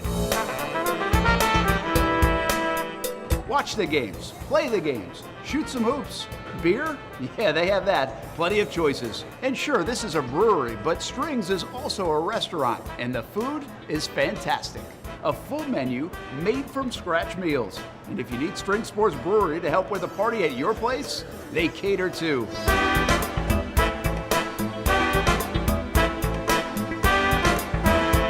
Family, beer, food, sports. Spring Sports Brewery in Springfield.